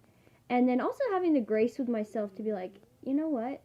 Some days, I can't do it, some days I'll take a day off of school just because I know I need it for my mental health. And I think that's going to help in the long run. I'm not going to go crazy just during high school. I mean, most of this doesn't even matter in the long run of things. I'm probably going to forget everything I've done in high school.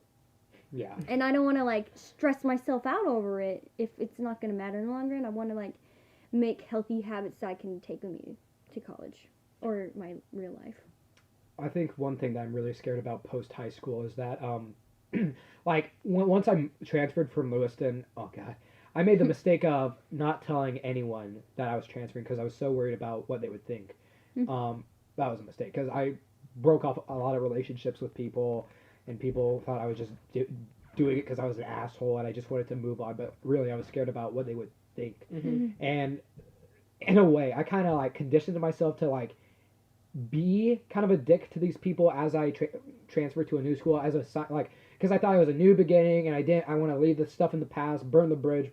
But now I realize how big of a mistake that was. Yeah. And so I have memories of middle school, right? And all those people. But when I think about those memories, they really don't have I don't think of it and I don't get joy or happiness or sadness from it. It's just oh, it happened. It was a middle school thing. I hope that's not a thing for me after high school, I hope I'm not just sitting in my dorm room and I'm thinking about Roeland in high school and I think, oh yeah, that happened. I don't think that will. I don't think so. No. Either. I don't think so either for me. I think always, especially now with Discord and online gaming, there's so many ways to connect with. Someone just flushed. This house is haunted. Anyway, freaking black. That Jersey ghost, man. Anyway, there's there's so many ways to connect with friends now with FaceTiming and face calls, and I think especially that with everyone in lockdown, I think everyone now is valuing what hanging out with people and socializing really is. Where every like creature is a very social creature, you know? Yeah. Like even birds gotta chirp to each other, cats gotta play with each other. Like, right. we gotta talk to people too.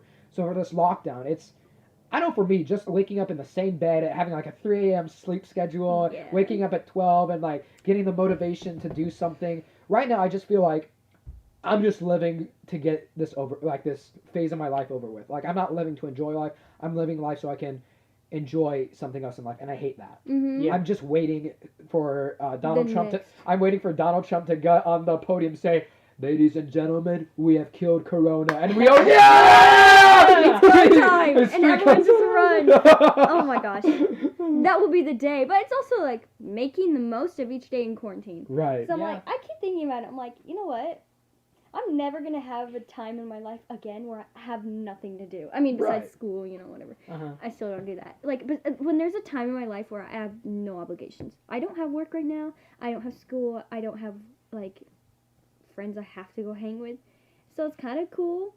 And yeah, you had a good point. Like, I do want to look back and I want to be thankful for the friendships I developed and like and see the value in all the stuff I did. Because I think I'll look back and I'll forget a lot of the bad things, and I'll forget about like the little day-to-day things that I hated, and I want to like still have really good things I can appreciate but not hold on to and be like one teacher at the high school who always talks about, well, back in my days in high school, and I'm always like, shut up. The future is now, old man. Yeah.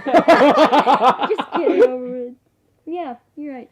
I guess like as I get older, I'm starting to think about like, I guess as a metaphor, like the book of my life. And I just hope that like the relationships I've built now in high school aren't just like, you know, like little paragraphs in these chapters. I hope that like these relationships actually become like a overlapping thing in my life. Yeah. That, like I think one theme of my high school life has just been like the one consistent thing in my life has just been friendship. Like and that sounds cheesy as hell, but like it truly is. Like freshman year, I would not be the person I am now if I didn't meet everyone in Roeland and build those relationships, create a friend group, and have projects that we all pursue and have like mind. Like it's so great. Like to even be able to do this podcast, to look at Roel and be like, "Hey, you wanna make a podcast?" They'd be like, "Hell yeah, I want to make a podcast." And now we're getting people we don't really talk too much, and like you know Connor and Whitney, like the relationships we have with people when we invite them. Like I mean, albeit you're the second guest, but I can tell that like I'm honored. I can tell that like. This is something that people are interested in. They want during this quarantine. They want to socialize in any way possible. Oh yeah. And I'm glad that I hope this is something we can do even like after quarantine, where we build relationships with people, and then we can make this into a larger than life thing. Like I think, I want to be able to make this podcast known as we are able to be open with anyone we have, whether it be Holly Fischer or I don't know, like the starting quarterback. Yeah. You know? Or a SoundCloud rapper. Yeah. You know, I want to get everyone on here. Oh yeah. Talk about their life. Yeah. I mean, there's not that much that separates a lot of humans. No, of course. People like to think there is. Yeah. But I feel like you can get along with about almost everyone. Oh, and you can always relate about something. I mean, like, even if it's just how you hate the cold or something. You can always relate on something. You don't have to know everything about football to get along with a quarterback of a team. Right. And people think that. Like, so this is a really cool thing. This podcast. Thank you. Having special guests. That's pretty epic. I mean, it's Holly approved. Yes. Man, I mean, it just started with Max Hunter and, you know, us. And then, like, Max and Hunter. I guess we never formally talked about this on podcast. Yeah. But Max and Hunter won't probably be on podcast for a long time because their parents are locking them down. And I mean, it also doesn't help that the two people on the podcast are Asian people. So, you know, they don't want us coughing all over them. Of course, you know. of course. We don't want to, you know, just serve bats here and then they get it, you know. Oh, yeah. Dang, some bat soup, you know. And that's been something that's been really bumming me out too. I'm starting to like realize, like I've always realized that my friends are important. But I think that's one thing that there's some friends in our group that don't realize how great like the friendship the squad is. Oh yeah. And they'll like go off and maybe they'll spend time with their girlfriend or like we always like to clown people who ditch out on us to go out hang out with their girlfriend. And I think like at the end of the day, I think they'll realize, damn, like not to say you can't divide your time and control who you hang out with, of course, but when you have more of an emphasis on this thing than the other, I think they'll realize that, damn, I wish I spent more time with the boys, and then just thinking that we had all this time in the world. Oh yeah. Because I think this quarantine thing is proving to us that, the opportunity you have and the time you have is very limited, and whenever you have the window open, you need to like take it. Yeah, like back to the whole senior high school being done thing. Like, I'm glad I took the most of each day at high school. Right. Like I really did. I think I didn't want to look back on my high school career and be like, I wish I would have taken more opportunities.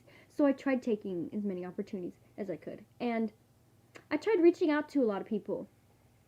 And I'm glad I did that, but I wish I would have remembered to do that every day. Because like looking back on just in the quarantine, I know I'm never going to get that chance again. And it's like it boils down to like that last day, like what were you like on that day? So like every day counts, because what if it's your last day with these people? I mean, like you never think it's gonna be a pandemic. Right. Sometimes it's death. Sometimes it's just like you have to pack your bags and move away. But like things can end, and it's like you can't always just wait for that ending to appreciate it. You have to appreciate it in the moment.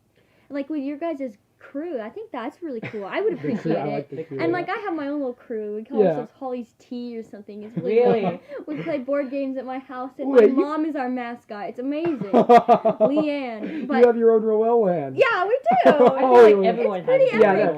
Oh yeah. I mean, like, what do? We just make memes of each other, and we just That just sounds like Roel. Oh, we were poking fun of Colt the other day because he told us he had a little girlfriend, and like everyone in the chat was making fun of him.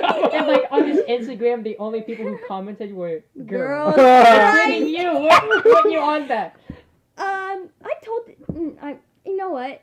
Yeah. Okay. I get it.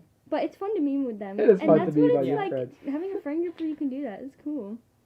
Yeah. Oh man. I just had a thought. But especially with like prom. That's like prom and graduation. I'm sure like, and people like Max, he spent a lot of time with prom, like working it out with Mick, and just for them to say, it's over with, it's done. And so like, ludicrous. I thought they should have made like a summer prom. I thought that would be cool. Have it in that's what she said. To cancel it totally, that's stupid. Oh my gosh. What are people? That's why I said, haha, April Fool's, right? And I was like, I saw that comment. Gave me a chuckle. I was like, you can't do that. Like, so that's an opportunity. That's an example of an opportunity that's open. And I mean, even if you think Corona's going to go through the summer, like you don't know. We didn't know that. No. We didn't know that Beatrice was going to get closed like this prolonged. I mean, I think this thing is Corona's going to teach us that, there are surely just some things out of our control. Like, it was a big bummer for me not having a prom, because the girl I wanted to take to prom with, she's going to another state. Well, now that was my last time spending time with that person. And for me, it was my last formal, prom, right? So it's too bad. Like, I'm gonna go into prom next year thinking, the what ifs and the what could have been, and I'll still enjoy myself and enjoy post prom a lot, and be thankful that I even had a prom. Yeah, and I think that should just be a message too, like thankful for the opportunities that we do have. The things that you think are a given.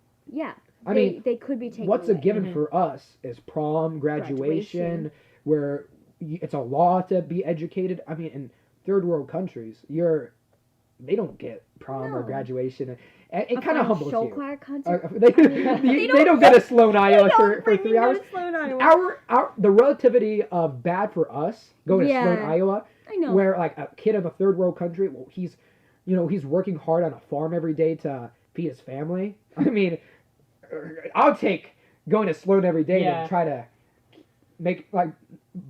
save up the money so I can buy a medication so I don't die. You know? I mean, I'd take that problem any day. Or take the problem of Sloan every day. Yeah. Or even when our problem is like a lot of the things we love are taken away, and we can still stay at our houses. We can still like be with family. We can still be on social media or like watch movies and stuff. Like, I'll take that. You know, even if I have like no extras in life and it's just like that's all I have, that's still like I should take it for like I can't take it for granted. I should really appreciate it. I've gotten to catch up on so many like Disney movies. Yes! I haven't really gotten to watch. Oh Tangled. my gosh, yes. Tangled's great. Yeah. Have you watched Onward yet, Holly? No, I haven't. No. I haven't. It's so good. Chris Pratt and Tom Holland. I will say the theme of it can be a turnoff for a lot of people.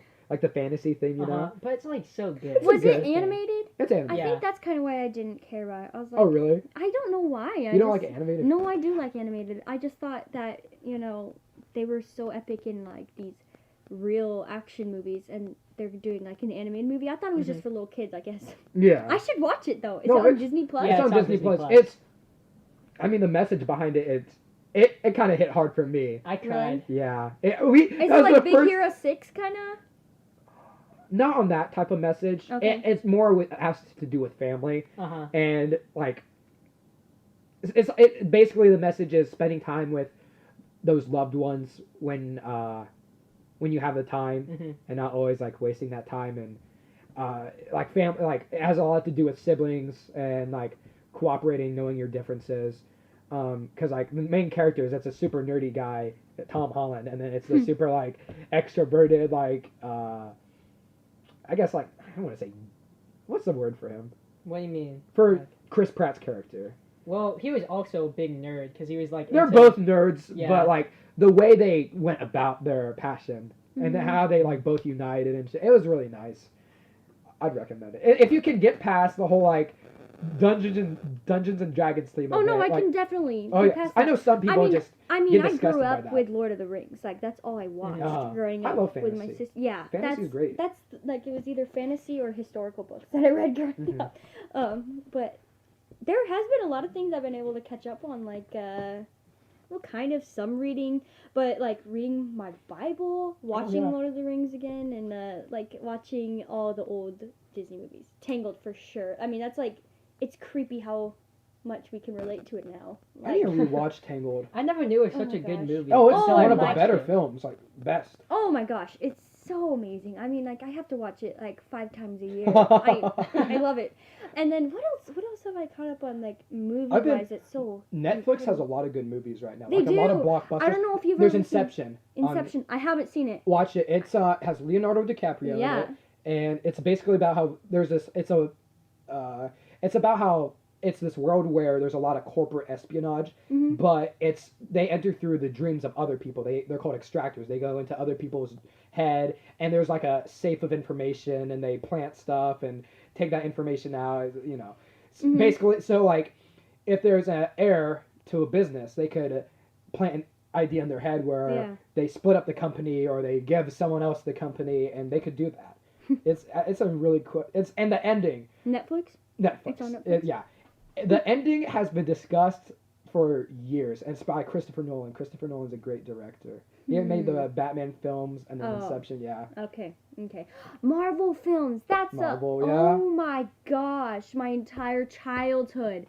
I was obsessed with the Avengers. Like, it was like a little weird, honestly. Like, I was, like, they were all I talked about. That or like politics as like a 7-year-old. Man, Iron Man's cool. So is Barack Obama. Barack Obama and War Machine. America and Mitt Romney. I was like, this is so cool. Mitt Romney. Mitt Romney. Can we get a Photoshop of that? Mitt Romney with the gauntlet. I am Mitt Romney.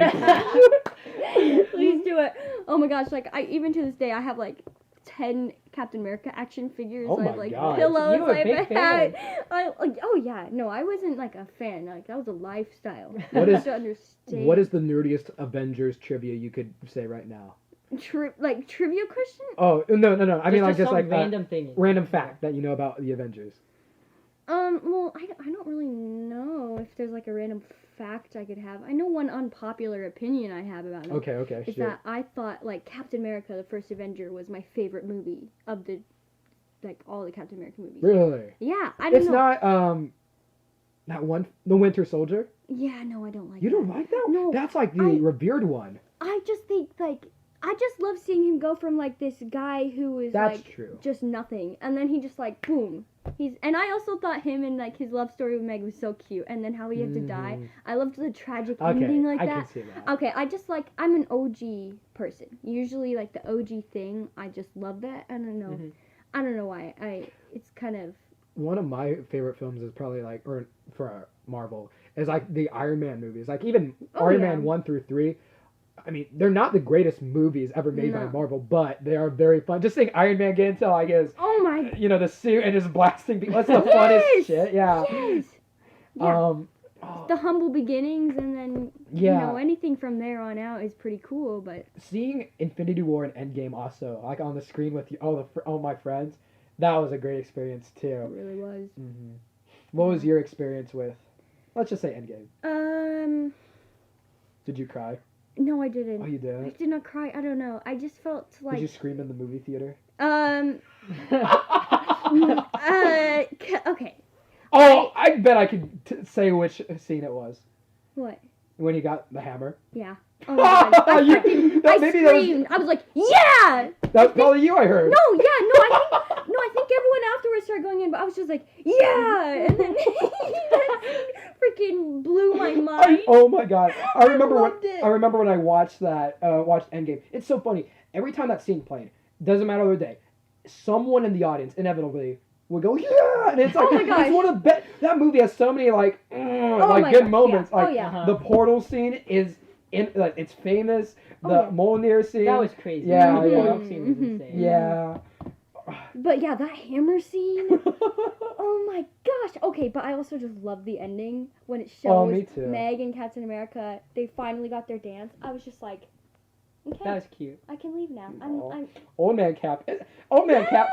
I wasn't sad. I wasn't like tearing up, but it was like it was kind of like bittersweet. Like I had this feeling. I was like, this is a good. I mean, it's kind of a cool ending. I thought the movie itself was kind of I don't know. There wasn't like it was just like going back into old movies. It was different than I expected. It wasn't like a new plot. It was honestly just reusing all the other plots, and it was kind of it was a good ending. You know, you got to relive like a lot, like you got through all of the years of your childhood, and I mean, I don't think it was the best movie of all time that I've ever seen, but it was a good ending for the entire like dynasty of Marvel. Right. I thought it was cool. I thought like Infinity War for me was such a groundbreaking movie experience, and not to say Endgame wasn't, because it's the number one movie for a reason, but it was probably the better ending. They could have pulled a what's it called, Game of Thrones, and just totally crapped on everything and give everyone a bad feeling, but I thought it was a good way to branch off into other things. Yeah. And now there's so many Disney Plus Marvel TV shows. I mean, they're gonna give She-Hulk a movie. They're gonna they're gonna give. There's a Vampire Slayer character too. They're giving him a movie. Aren't they giving what's his name, the Kung Fu? Oh, Shang-Chi! He's getting a movie. Yeah. I never watched the spin-offs. I just can't. I just can't do that. Right. The movie I am looking forward to is Doctor Strange 2. Yes. Yeah. That sounds fun. I'm definitely gonna watch that. They're gonna make it a horror. Yeah, which is really weird. That. Yeah, but I think it's fitting for Doctor Strange. It could be cool. It's gonna have Scarlet Witch in it too, and like that's good. I've read some comics with Scarlet Witch and them, and like there's like this one comic series where Scarlet Witch kills everyone because like she can't control her powers. Yeah. Yeah. I like Peter. All right, we're hitting the hour 52 minutes. Oh my god! So we're gonna have to. Is Holly Fischer the longest? Yeah. Oh no! Oh my god! I could talk for about 2 hours more because I just never stop. But okay. If we have to, I think we should. Do we give Holly Fischer the prompt, or do we give Holly Fischer a generated last question? It's up to you. I don't have a preference here. I don't really have some compelling, like, life-changing question for Holly. That's sad. I think we can discuss the prompt. Okay. Sure. Get that out of the way. Because, like, the prompt itself is pretty, it takes some brain power. A prompt? Write about a time that you changed your mind about someone or something. What caused the shift in opinion? Why do you think it changed? So, Holly Fischer, What is something or someone that you had a massive change of opinion for, and why? Oh my gosh. Like, Someone or something. Yeah, it could be an event. The Republican Party. Joe Biden. Mitt Romney. Mitt Romney. No, oh my gosh. Okay. I would say that. Well, I have like a just a kind of run-of-the-mill answer, or I have like one that I don't understand I don't really know how to explain it, but Go for that one. Okay. So I had a shift in just understanding the importance of like yourself, like the importance of mental health. I think like checking in on yourself. Before, like, I'd say back in middle school, I didn't really know about a lot of problems people had. It always hurt. Like, I remember my friend Logan Carroll committed suicide when I was in like 3rd grade. I didn't understand what it was at that point. I really didn't. I know it like affected me, and it really like hurt me to know he was no longer there. But I think I realized, everyone in the world, like, they need a light in their life, and you can help be that light.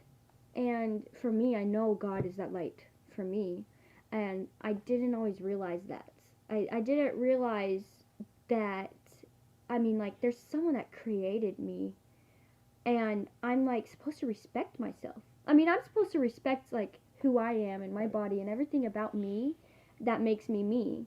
And so that was a big shift for me. I didn't ever, like, just care about it. I always just, if people would compliment me, like about my academics or, like, about my singing or something, I always just didn't care.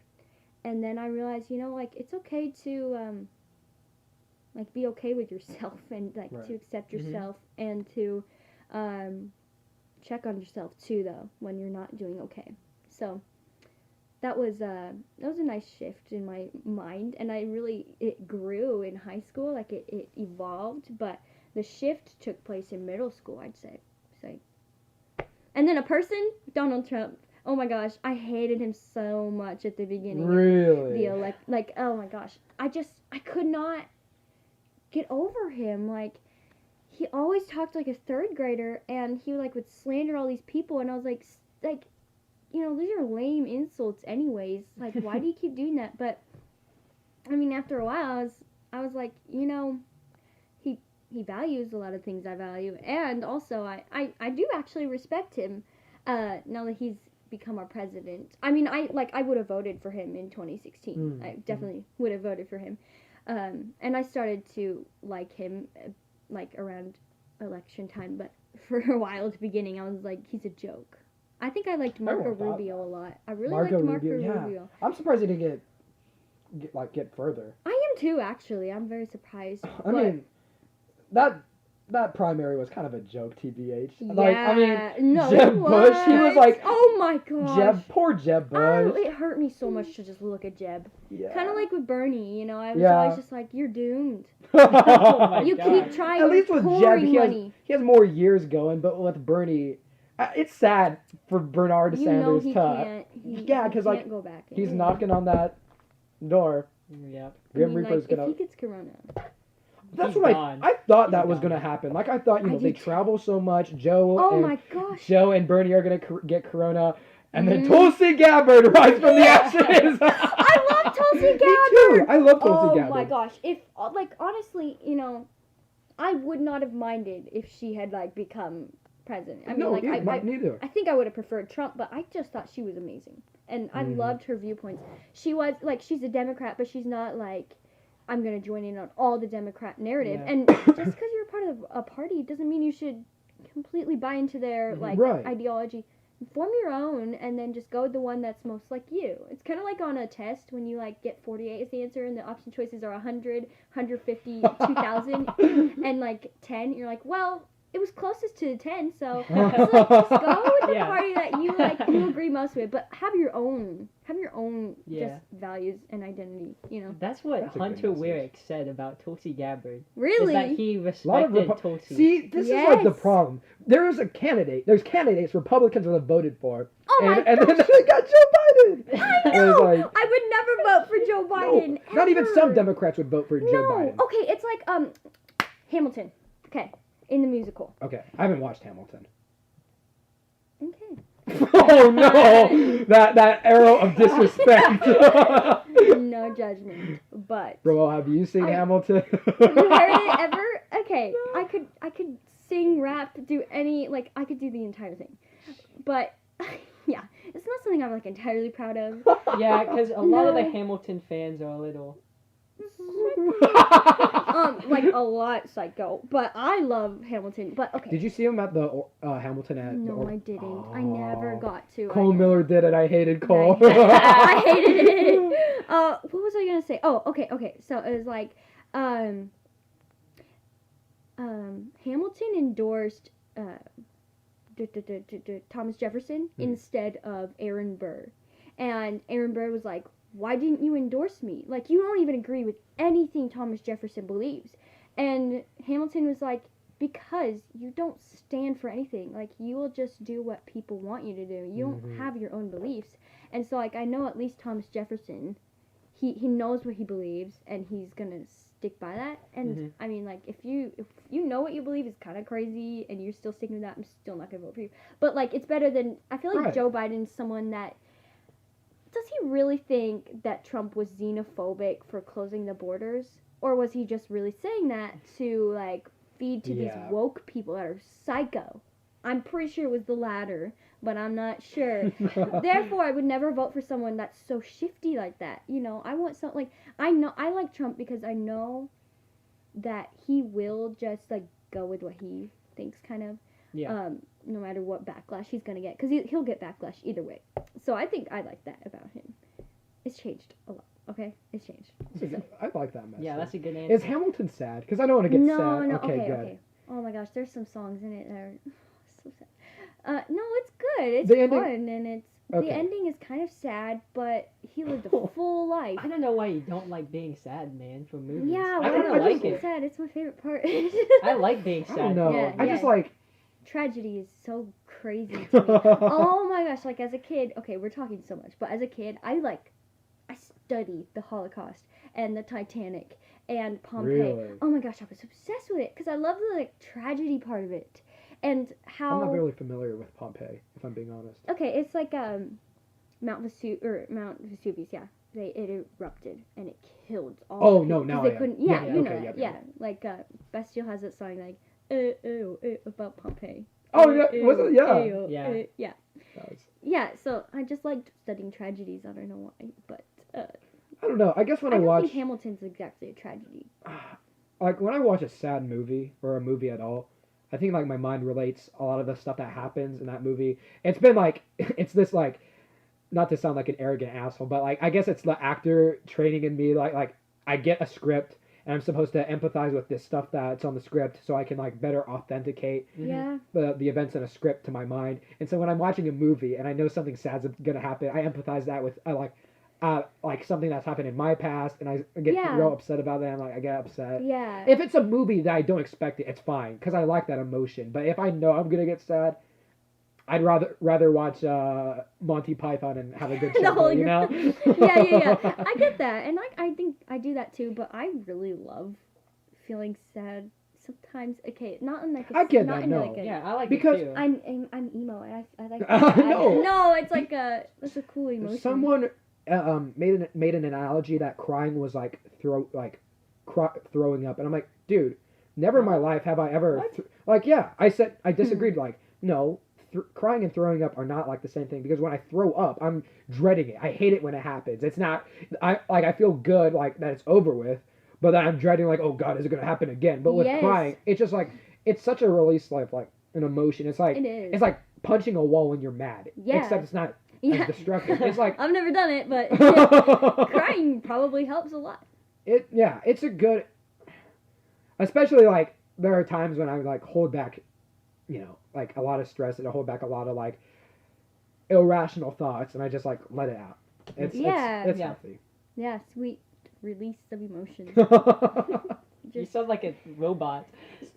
Yes, I have cried release. before. Yes. I mean, I don't cry a lot, but it's nice to know that that's there for you. Yeah. A release. It's really cool. So yeah. All right. I'd like to congratulate Holly Fischer for reaching the 2-hour mark. 2 hours and 4 minutes. Oh no! Are we gonna ever reach the Joe Rogan like 3-hour podcast? I mean, just have me on again. We'll get there. Okay? There's definitely been like an upward trend. Really? Of duration, yeah. Oh my god. Oh god, not to get on another topic. Oh gosh. Okay. We can do this if you want. No. It'll be quick. I mean, okay. I was reading into Joe Rogan. I was like, what makes him like so popular? He was just an MMA guy. I was like, well, he started just doing it as a passion. He didn't like really market it, and he would have a guest all the time. And he went everything against the book of podcasting. Like podcasts would be traditionally 10 minutes, 30 minutes long. They wouldn't be dragged out like 3 hours. But what made it so unique was like he had all these unique guests, Ben Shapiro and Neil deGrasse Tyson, and then have like these really long podcasts that were interesting and filled with content.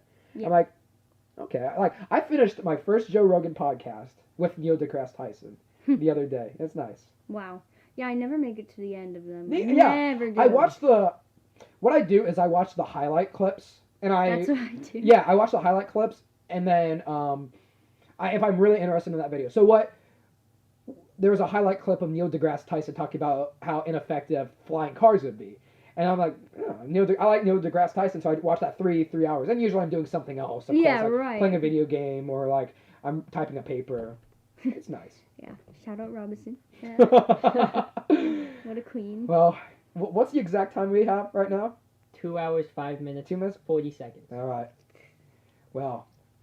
Thank you. Holly Fischer, thank you very much for being the first female guest who has spoke for over 10 minutes. Wow. You broke Whitney Suizo's record. Whitney did not speak much on our podcast. No, Whitney. It was mainly like Kelly. Oh man, he is a talker though. He's when he has so many stories like Kelly, it's hard not for him to talk. Yeah. This Roeland podcast does a lot of stuff. After the podcast, what do you know? Connor Kelly texts us, and he talks about how much he enjoys the friendship, and he's added back to a group chat. So, Wow, that's awesome. Yeah, I'm glad that happened because it rekindled a relationship. That's good. Yeah. Yeah, we haven't talked to Connor in a while, so it was nice to finally catch up with him. That's good. Wow. All right, so Holly, you broke a lot of records today. Amazing. 2-hour podcast, first woman to go over. Oh my goodness. Probably 10 minutes. Wow. We need to have like a highlight reel of like all the females who have talked. You should. And you would just have 2 hours. Whitney would have 10. Lisa would have 5 seconds. 5 seconds. Clary 0. Oh yes. If you don't know, Hunter bought his gardening hoe once. Oh, no. And it had 0 seconds. Because the theme was like, bring your hoe to work. And so Ty bought Lizzie. Oh my gosh. Man. We dressed up all formal. Yeah. Mm-hmm. Oh my gosh. So, okay. After breaking all those records, yeah. What are you going to make your plug out? Oh yeah, I almost forgot the plug. Gosh. You know what?